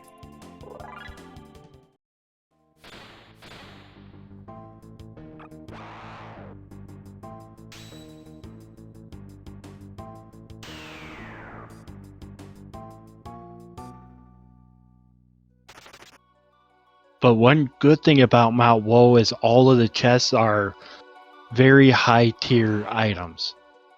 That is true. These chests are some of the best in the randomizer.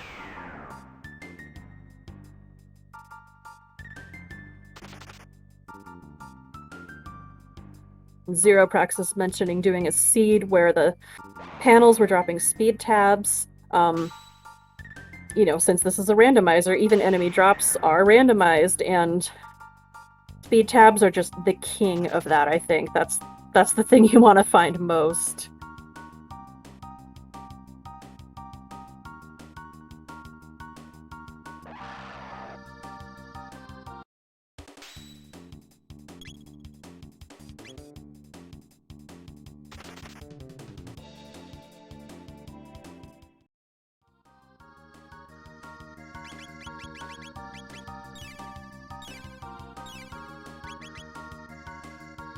And Smirk put the greatest on Luca also, so that at times it's going to do almost no damage, and it may never kill some of the enemies.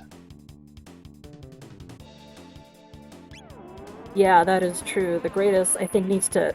excuse me. I think it needs to get a critical hit to do its effect. That is probably correct. It does have good base damage. It's just the effect of it hurts. Yeah.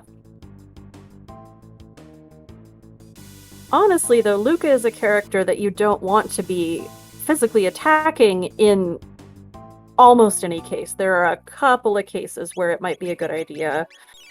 One is, and this rarely happens, but if I am fighting Lavos and I am killing that left bit, doing left bit strats, and if she's got a wonder shot, then she's got a pretty okay chance of helping with that.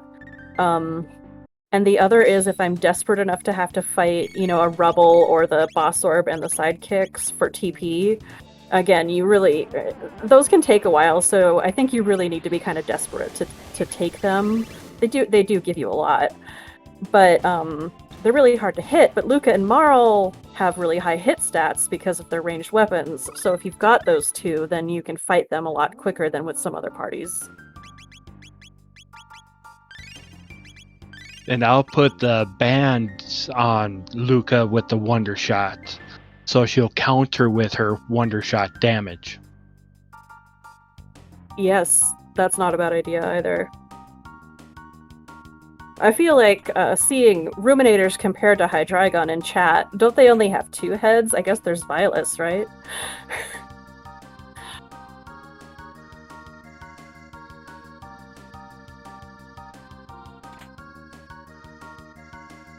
Well, the Ruminators could just be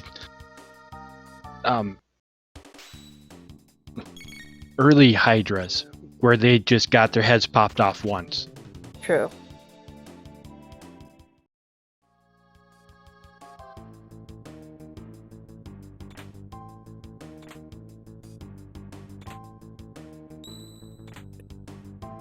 I saw one Sunshades in this area, Kaiser Arm and Rainbow.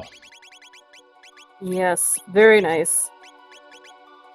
Very nice Chrono weapons we got for the Chrono in Frog's Burrow. I feel like that's the rules of Jets of Time. If you can't pick up Chrono, you'll get like 3 rainbows, and you can't even sell them.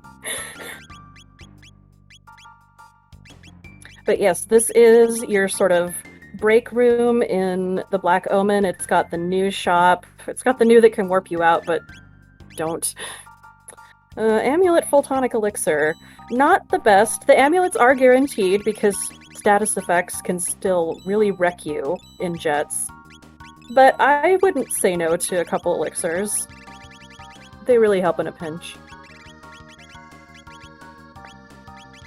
And Zeal at the end doesn't really do much with status effects. So after the Terra Mutant, which we don't know if we will even see, amulets may not be necessary? Yeah, Question mark? absolutely. Especially this Black Omen route. you don't need it as much. It's mostly Terra Mutant that is a problem. If you're going through the Ocean Palace, basically every form of Lavos, all three of them, can have a nasty status effect that it does to you. The Lavos Cores one you're slightly less likely to see, but it can get pretty dicey. Yeah, I'll have status protection for Lavos Part 1 and 2. A menu glitch, take that off for better stuff for 3. Yep.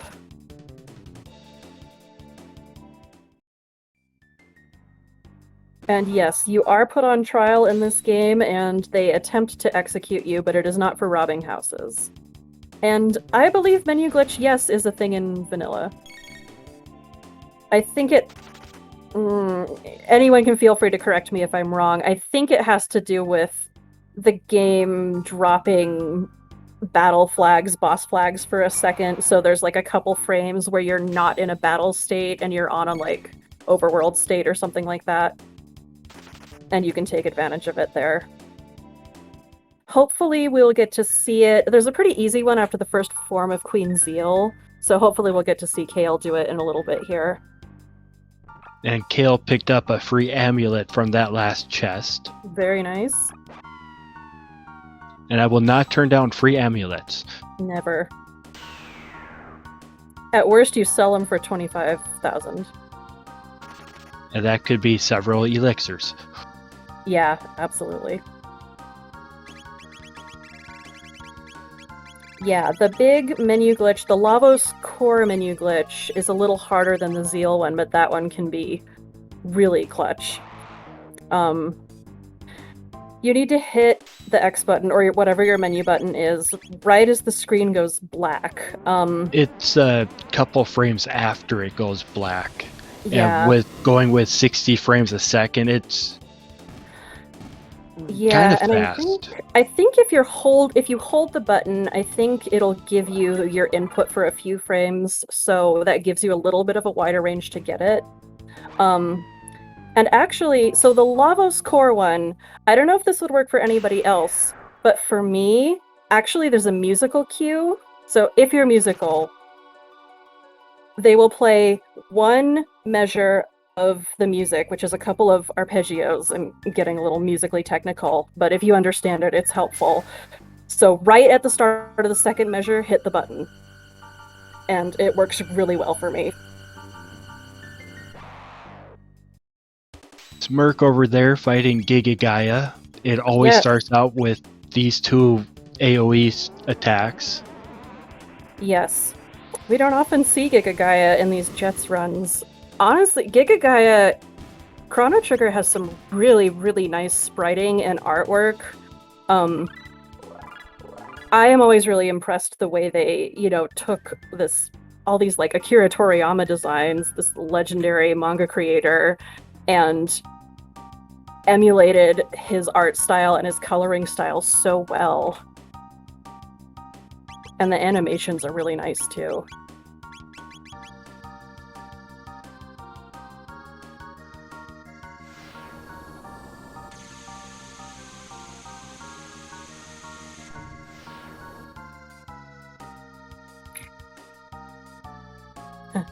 Yes, legendary because he made Dragon Ball and other things, and he works on Dragon Quest and all kinds of stuff.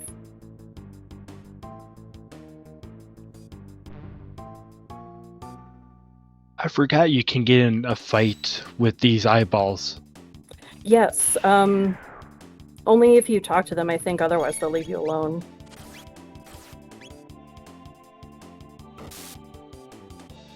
I might have to agree that Frog Squash is the best animation in the game, Zero Praxis. Yeah. It's pretty funny.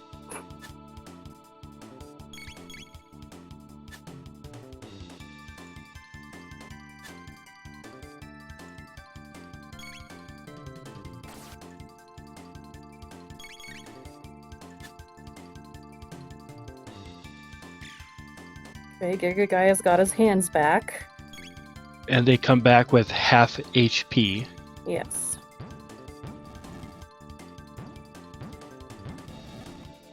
But it doesn't matter because the fight is over. He is done.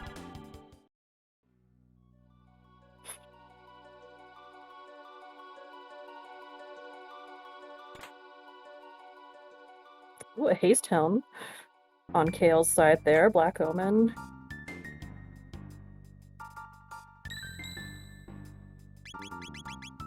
Okay, and we're about to hit another boss here on Kale's side. It's going to be one of the remaining 2-part bosses. And Smirk is going to get his key item. Oh, if there were speed tabs on the boss orbs, that would explain exactly why he's taking those fights, and I don't blame it. He's got a nice frosty soda pop. Yeah, I bet after being on Mount Woe, it is nice and cold. And encased in ice. Yes. Might want to take that to prehistory for a few minutes so you can actually drink it. It's warm enough in the present. Nice sunny day out. That's true, the weather's good. And Kale's got Mega Mutant. Okay. Mega Mutant's not too bad. I would say other than the status effects that it throws out, which can be annoying, it has the full party one, and then it has, I think it's a single target that does sleep. Yeah, it's single target that does sleep. It's Terra Mutant that does a chaotic zone. Yeah, Mega Mutant has one that has the same animation. I think they call it something else. But I think it still just uses the randomized status effect that's specific to the seed. So there's no real difference.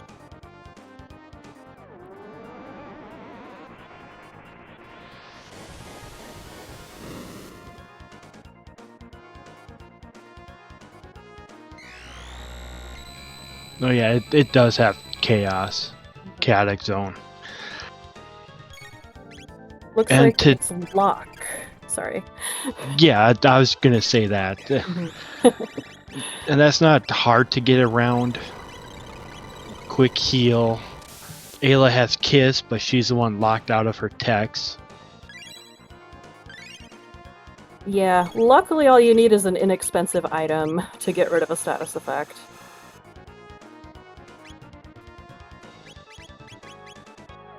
And the issue with this boss is you do have to take out the bottom part too. Yes, but there it goes. Yervos in chat, I believe that is correct.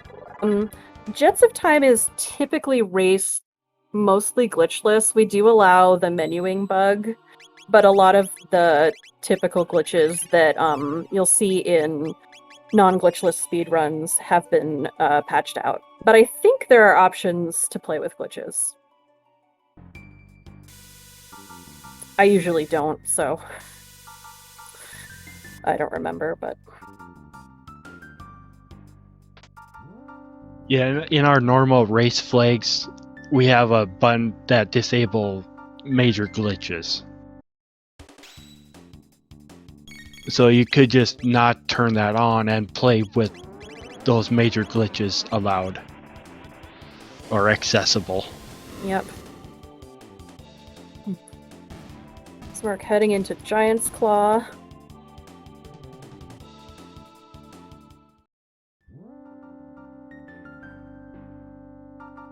Smirk just following the wrong breadcrumbs. Yeah, that chest is there to bait you into a fight you don't need to take.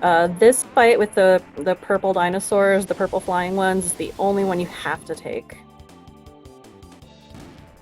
And you can run from this fight. Yes. Or get the experience and a little bit of tech points.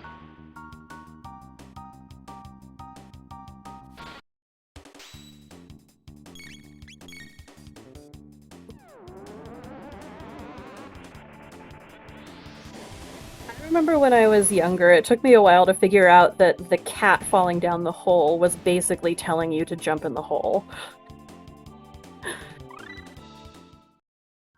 There's theories that cat is Chrono's cat that goes through the portal.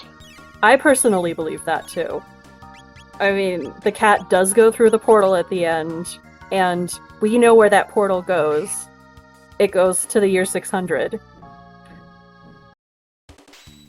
And it wouldn't take the cat to the end of time, I wouldn't think, because the cat is by itself. You usually are supposed to get sent to the end of time when you have too many people, especially from conflicting time periods. And it does continue on to the Ozzy Fort cat being the same cat. Yes, exactly. Ozzy gets taken down by Chrono's cat. Yeah, looks like the white rock in the rock chest here.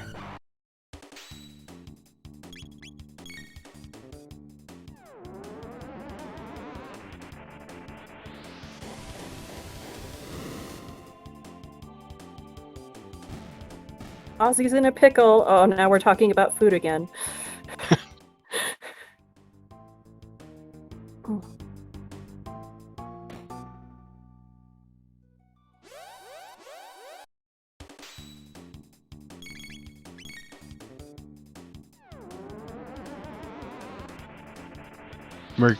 Smirk is looking confused.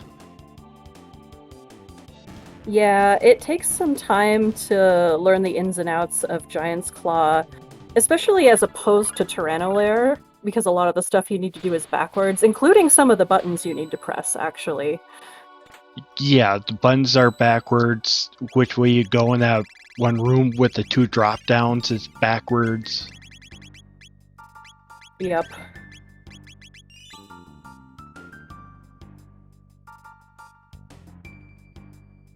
Okay. One more boss for Kale over here. The last randomized boss. Is there one And- more? The next one is Elder Lavo Spawn, and I don't think it's randomized. I'm pretty sure it is, because we've seen it. He fought it on Death Peak. Yeah, we saw it, but I don't think it's moved from here also.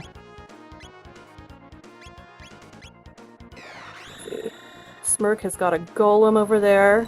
I would imagine at this point that's not going to be too much of an issue as long as he can keep golem on a decent cycle. And you would want it to be on water or fire, so it would do single target attacks. Yes.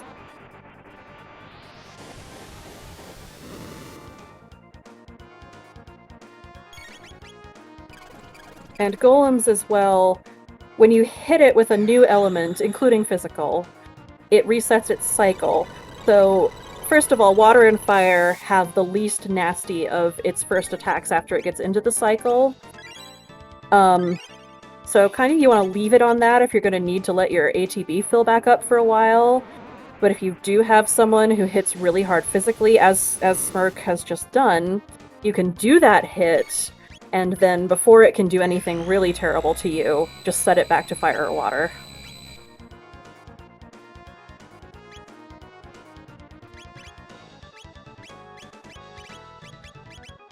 I see questions about twins in chat. Yeah, the place where enemies can be twinned is the Ocean Palace slot where you would normally fight golem twins right before Lavos. And typically those are single target bosses, but very rarely you can get pieces of multi-target bosses. I mentioned earlier in the stream that I got very lucky and fought double Lavos spawn shells, which immediately died without their heads once.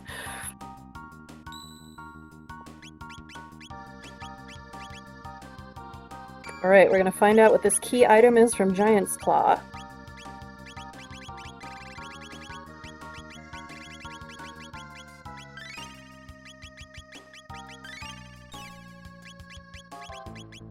Moonstone. Well, I appreciate that chat because I think my stream hiccuped for a second. I didn't even see it.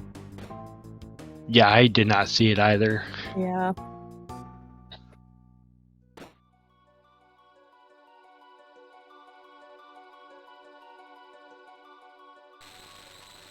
Okay, and this is the last boss before Zeal on Kale's side, I think.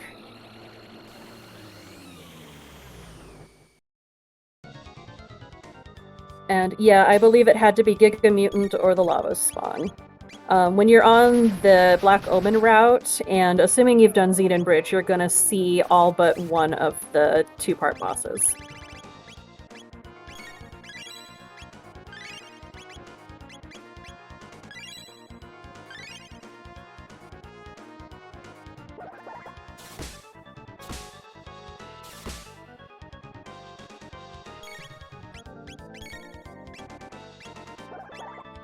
And Smirk is heading into Reptite Lair now. Looks like he's just gonna take the hole that's already there, not messing around.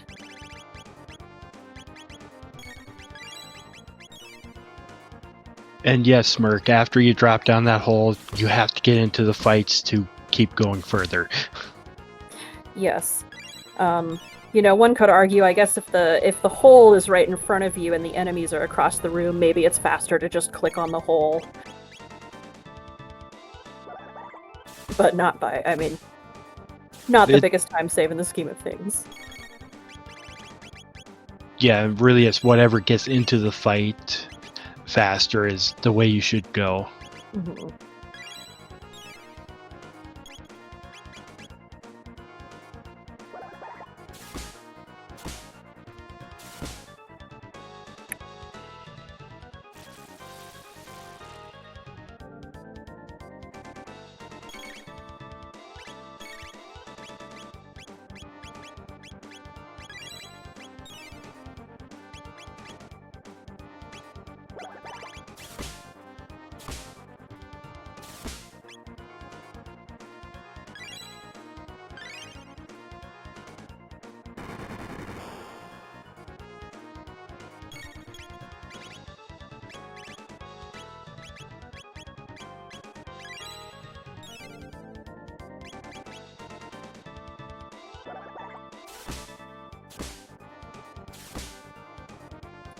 Yeah, these ape fights on Smirk's side are also skippable.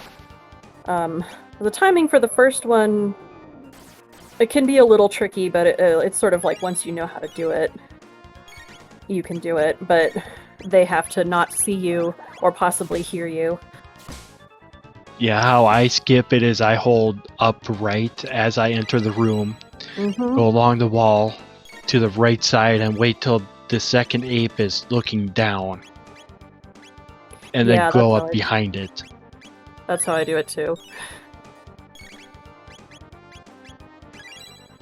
I think you have to take this Megasaur one. You can run away though. I mean, they're blocking the door, so probably you just have to get them out of the way. Alright, that Lavos spawn is done. It dropped Blackmail and Bluemail, both of which could be useful against Zeal. Especially the Blackmail.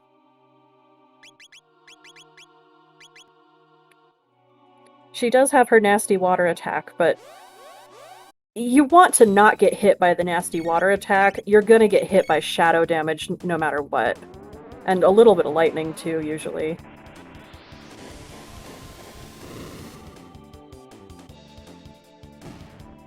And we've got Yakra crawling out of the lair. Smirk looks happy to see a early game boss finally. Yeah.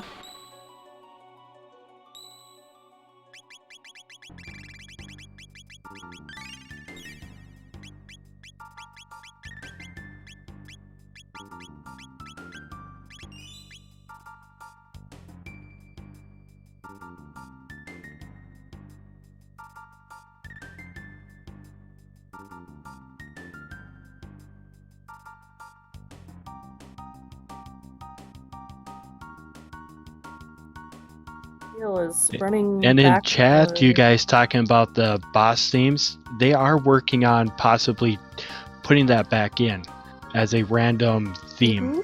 Yeah, that would be a lot of fun, because there are a couple tracks cut that are on the soundtrack that are cut from the game, and one of them is a battle theme, yeah.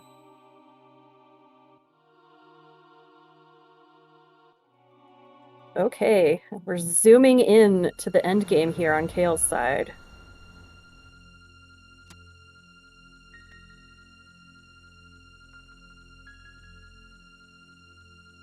Queen Zeal.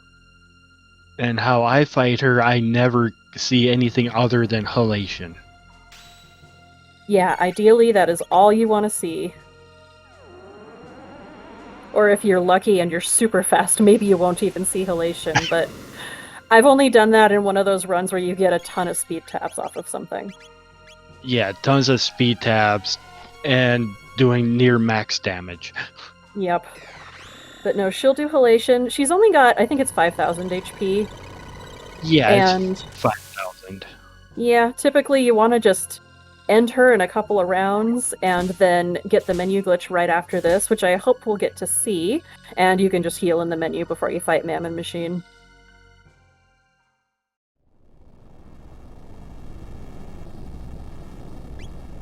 And he got the menu glitch. Yep, that's it. You hit your menu button as the screen fades out.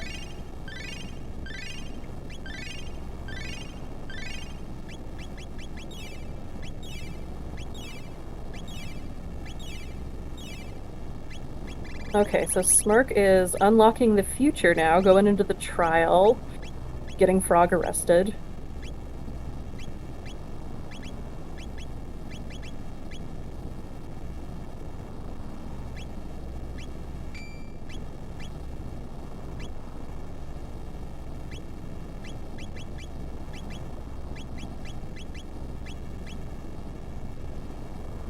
And Panazel Maria, yes, Kale has been in go mode for a while. Smirk took a gamble on going through the Tyranno Lure to Mount Woe, hoping for a good item, and sadly it didn't pay off. Okay, got Kale on the Mammon Machine.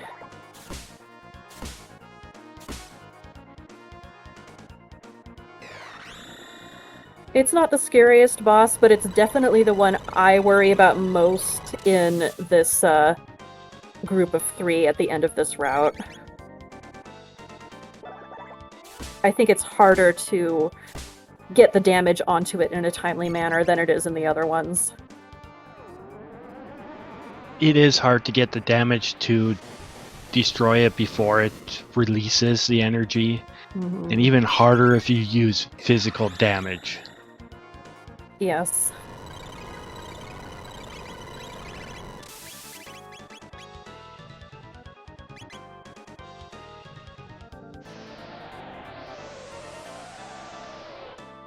And the Grand Leon would kind of help with this fight, but he has not been working with Frog this whole run.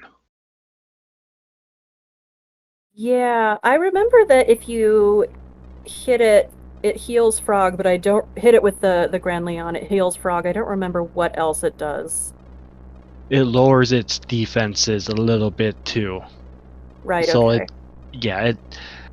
and in a speed run, it doesn't do quite enough.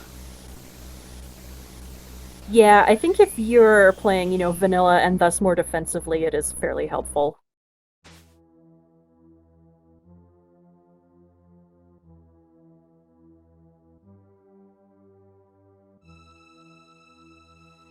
Kale is hitting the final boss here. And we get to hear the alternate theme, which is Magus's theme for this fight. Mm-hmm.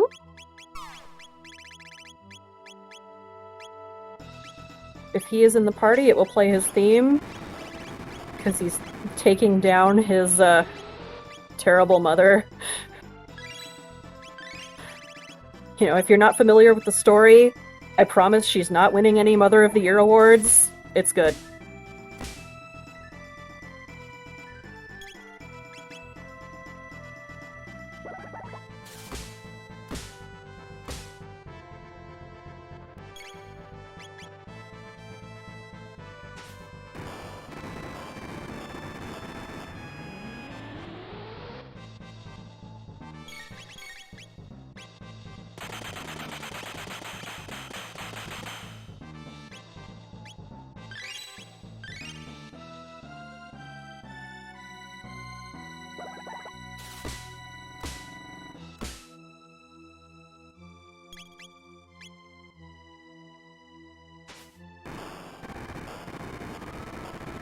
Here comes Dragon Tank.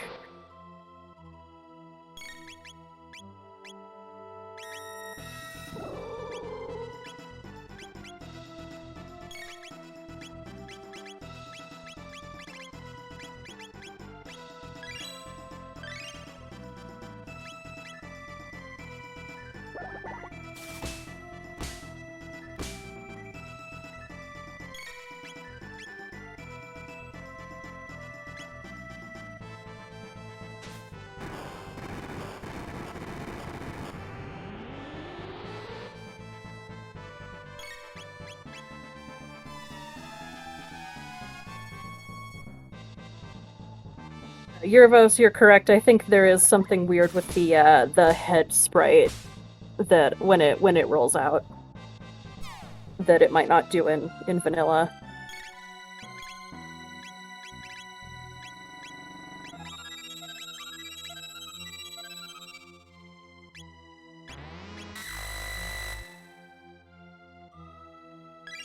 And Kale on his side is nearing being done. Yep.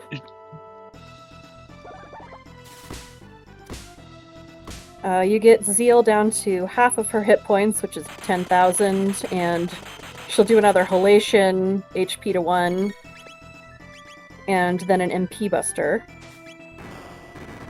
And he's thrown his Mega Elixir, and at this point, it's pretty much just do the damage.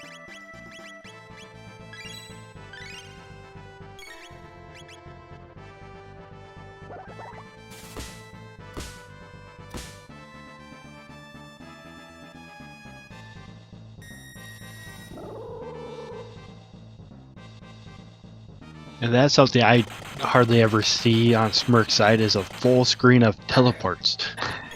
Yeah, he has all of the end of time gates filled out.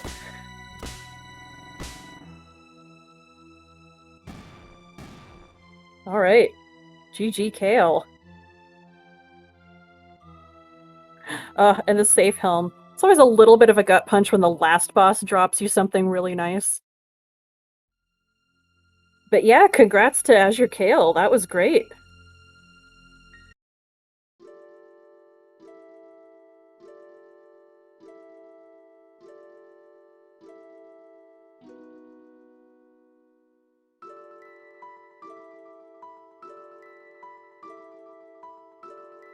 GG.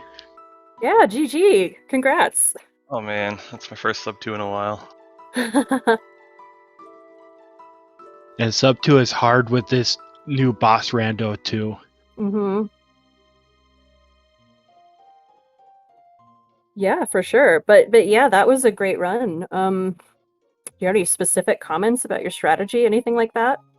I wish I would have realized I didn't reclaim Hero's Medal a lot sooner. I think I would have saved myself a couple of checks. Yeah, it happens. But no, that was a very clean forward seed, and I had a lot of fun. Yeah, for sure. Great job, and you will move forward in the tournament. I don't have any brackets in front of me, so I guess that might mean you're gonna go against Dipwood. Yes. Azure will go against Dipwood. I will go against Smirk. Yes, I apologize also for not, checking the tournament bracket like a good commentator.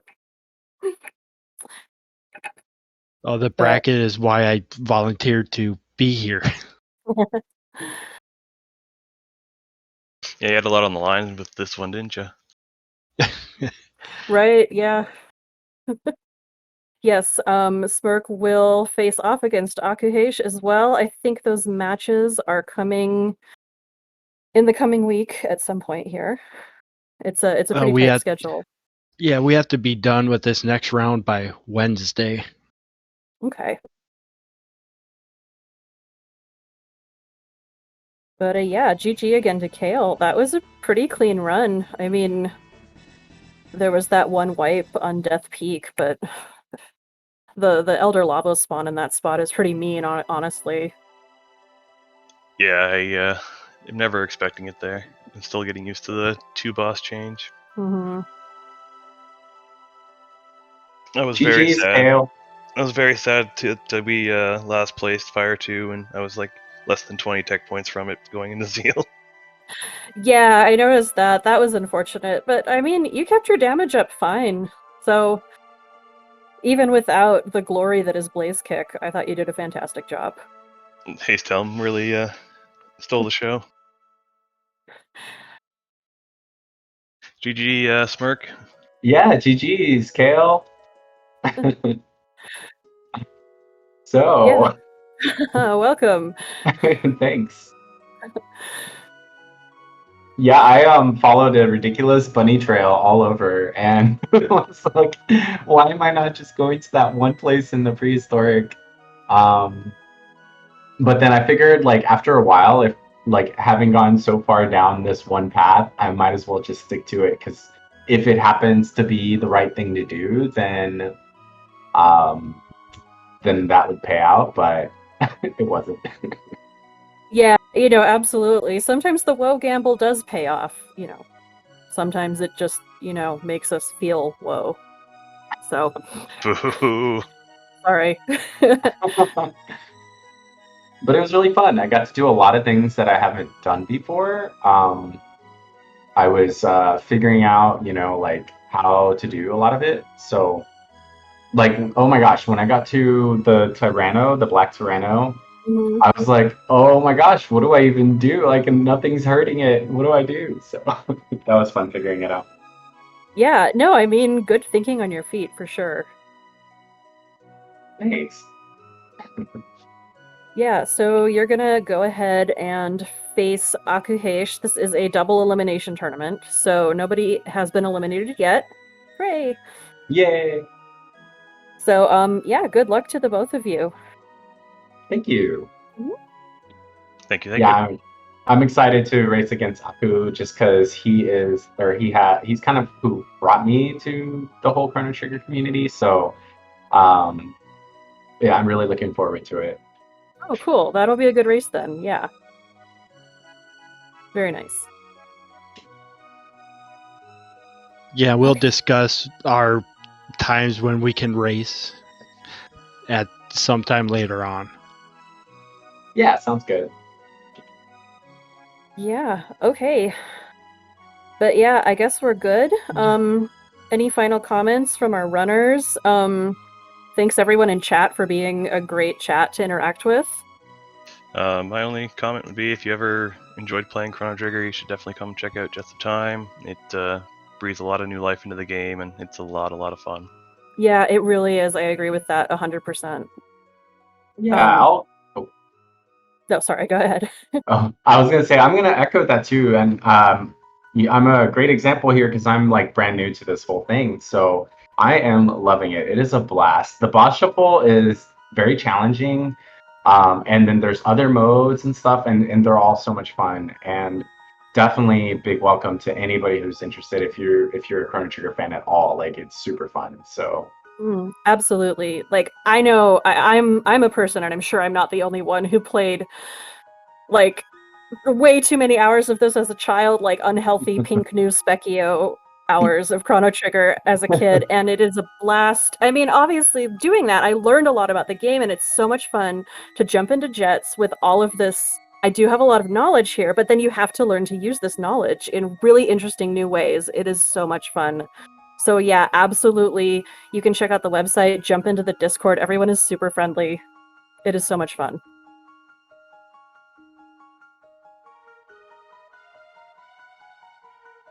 So yeah, I think we're about good for tonight. That was a fun match. yeah, just a big shout out to you guys as commentators for the restream and for people tracking and everybody involved. You know, the volunteering is I've done it for other communities and it's a big deal. You know, you don't get paid for this, so thank you so much for stepping forward and doing this for us. It's really awesome. So thanks. Thank you. And yeah, shout outs again to Zero Praxis, who is also in the chat. It was our tracker. I do apologize. The tracker was like super slow, but I promise that Praxis was on top of it. Just things weren't popping up as quick as they should have. But yeah, definitely everybody look forward to the next race coming up this week sometime. We do have one on the schedule. It's going to be on the 2nd, 8:30 Eastern Time, where it's Saint Von Jester versus Q Katsuki. And just keep an eye out for the upcoming other matches coming up too. Yep. I know they're getting scheduled in a pretty tight window, but they will get announced when we know when they are, especially if you're in the Discord. So if you're interested, that's another good reason to jump in.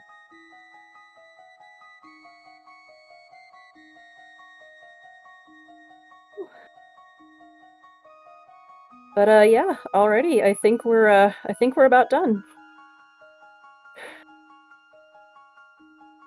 Yeah, that should be it. Thank you, everyone, for coming in. Have a good night. Yep. Good night, everybody, and thank you for watching. I'll see you next time.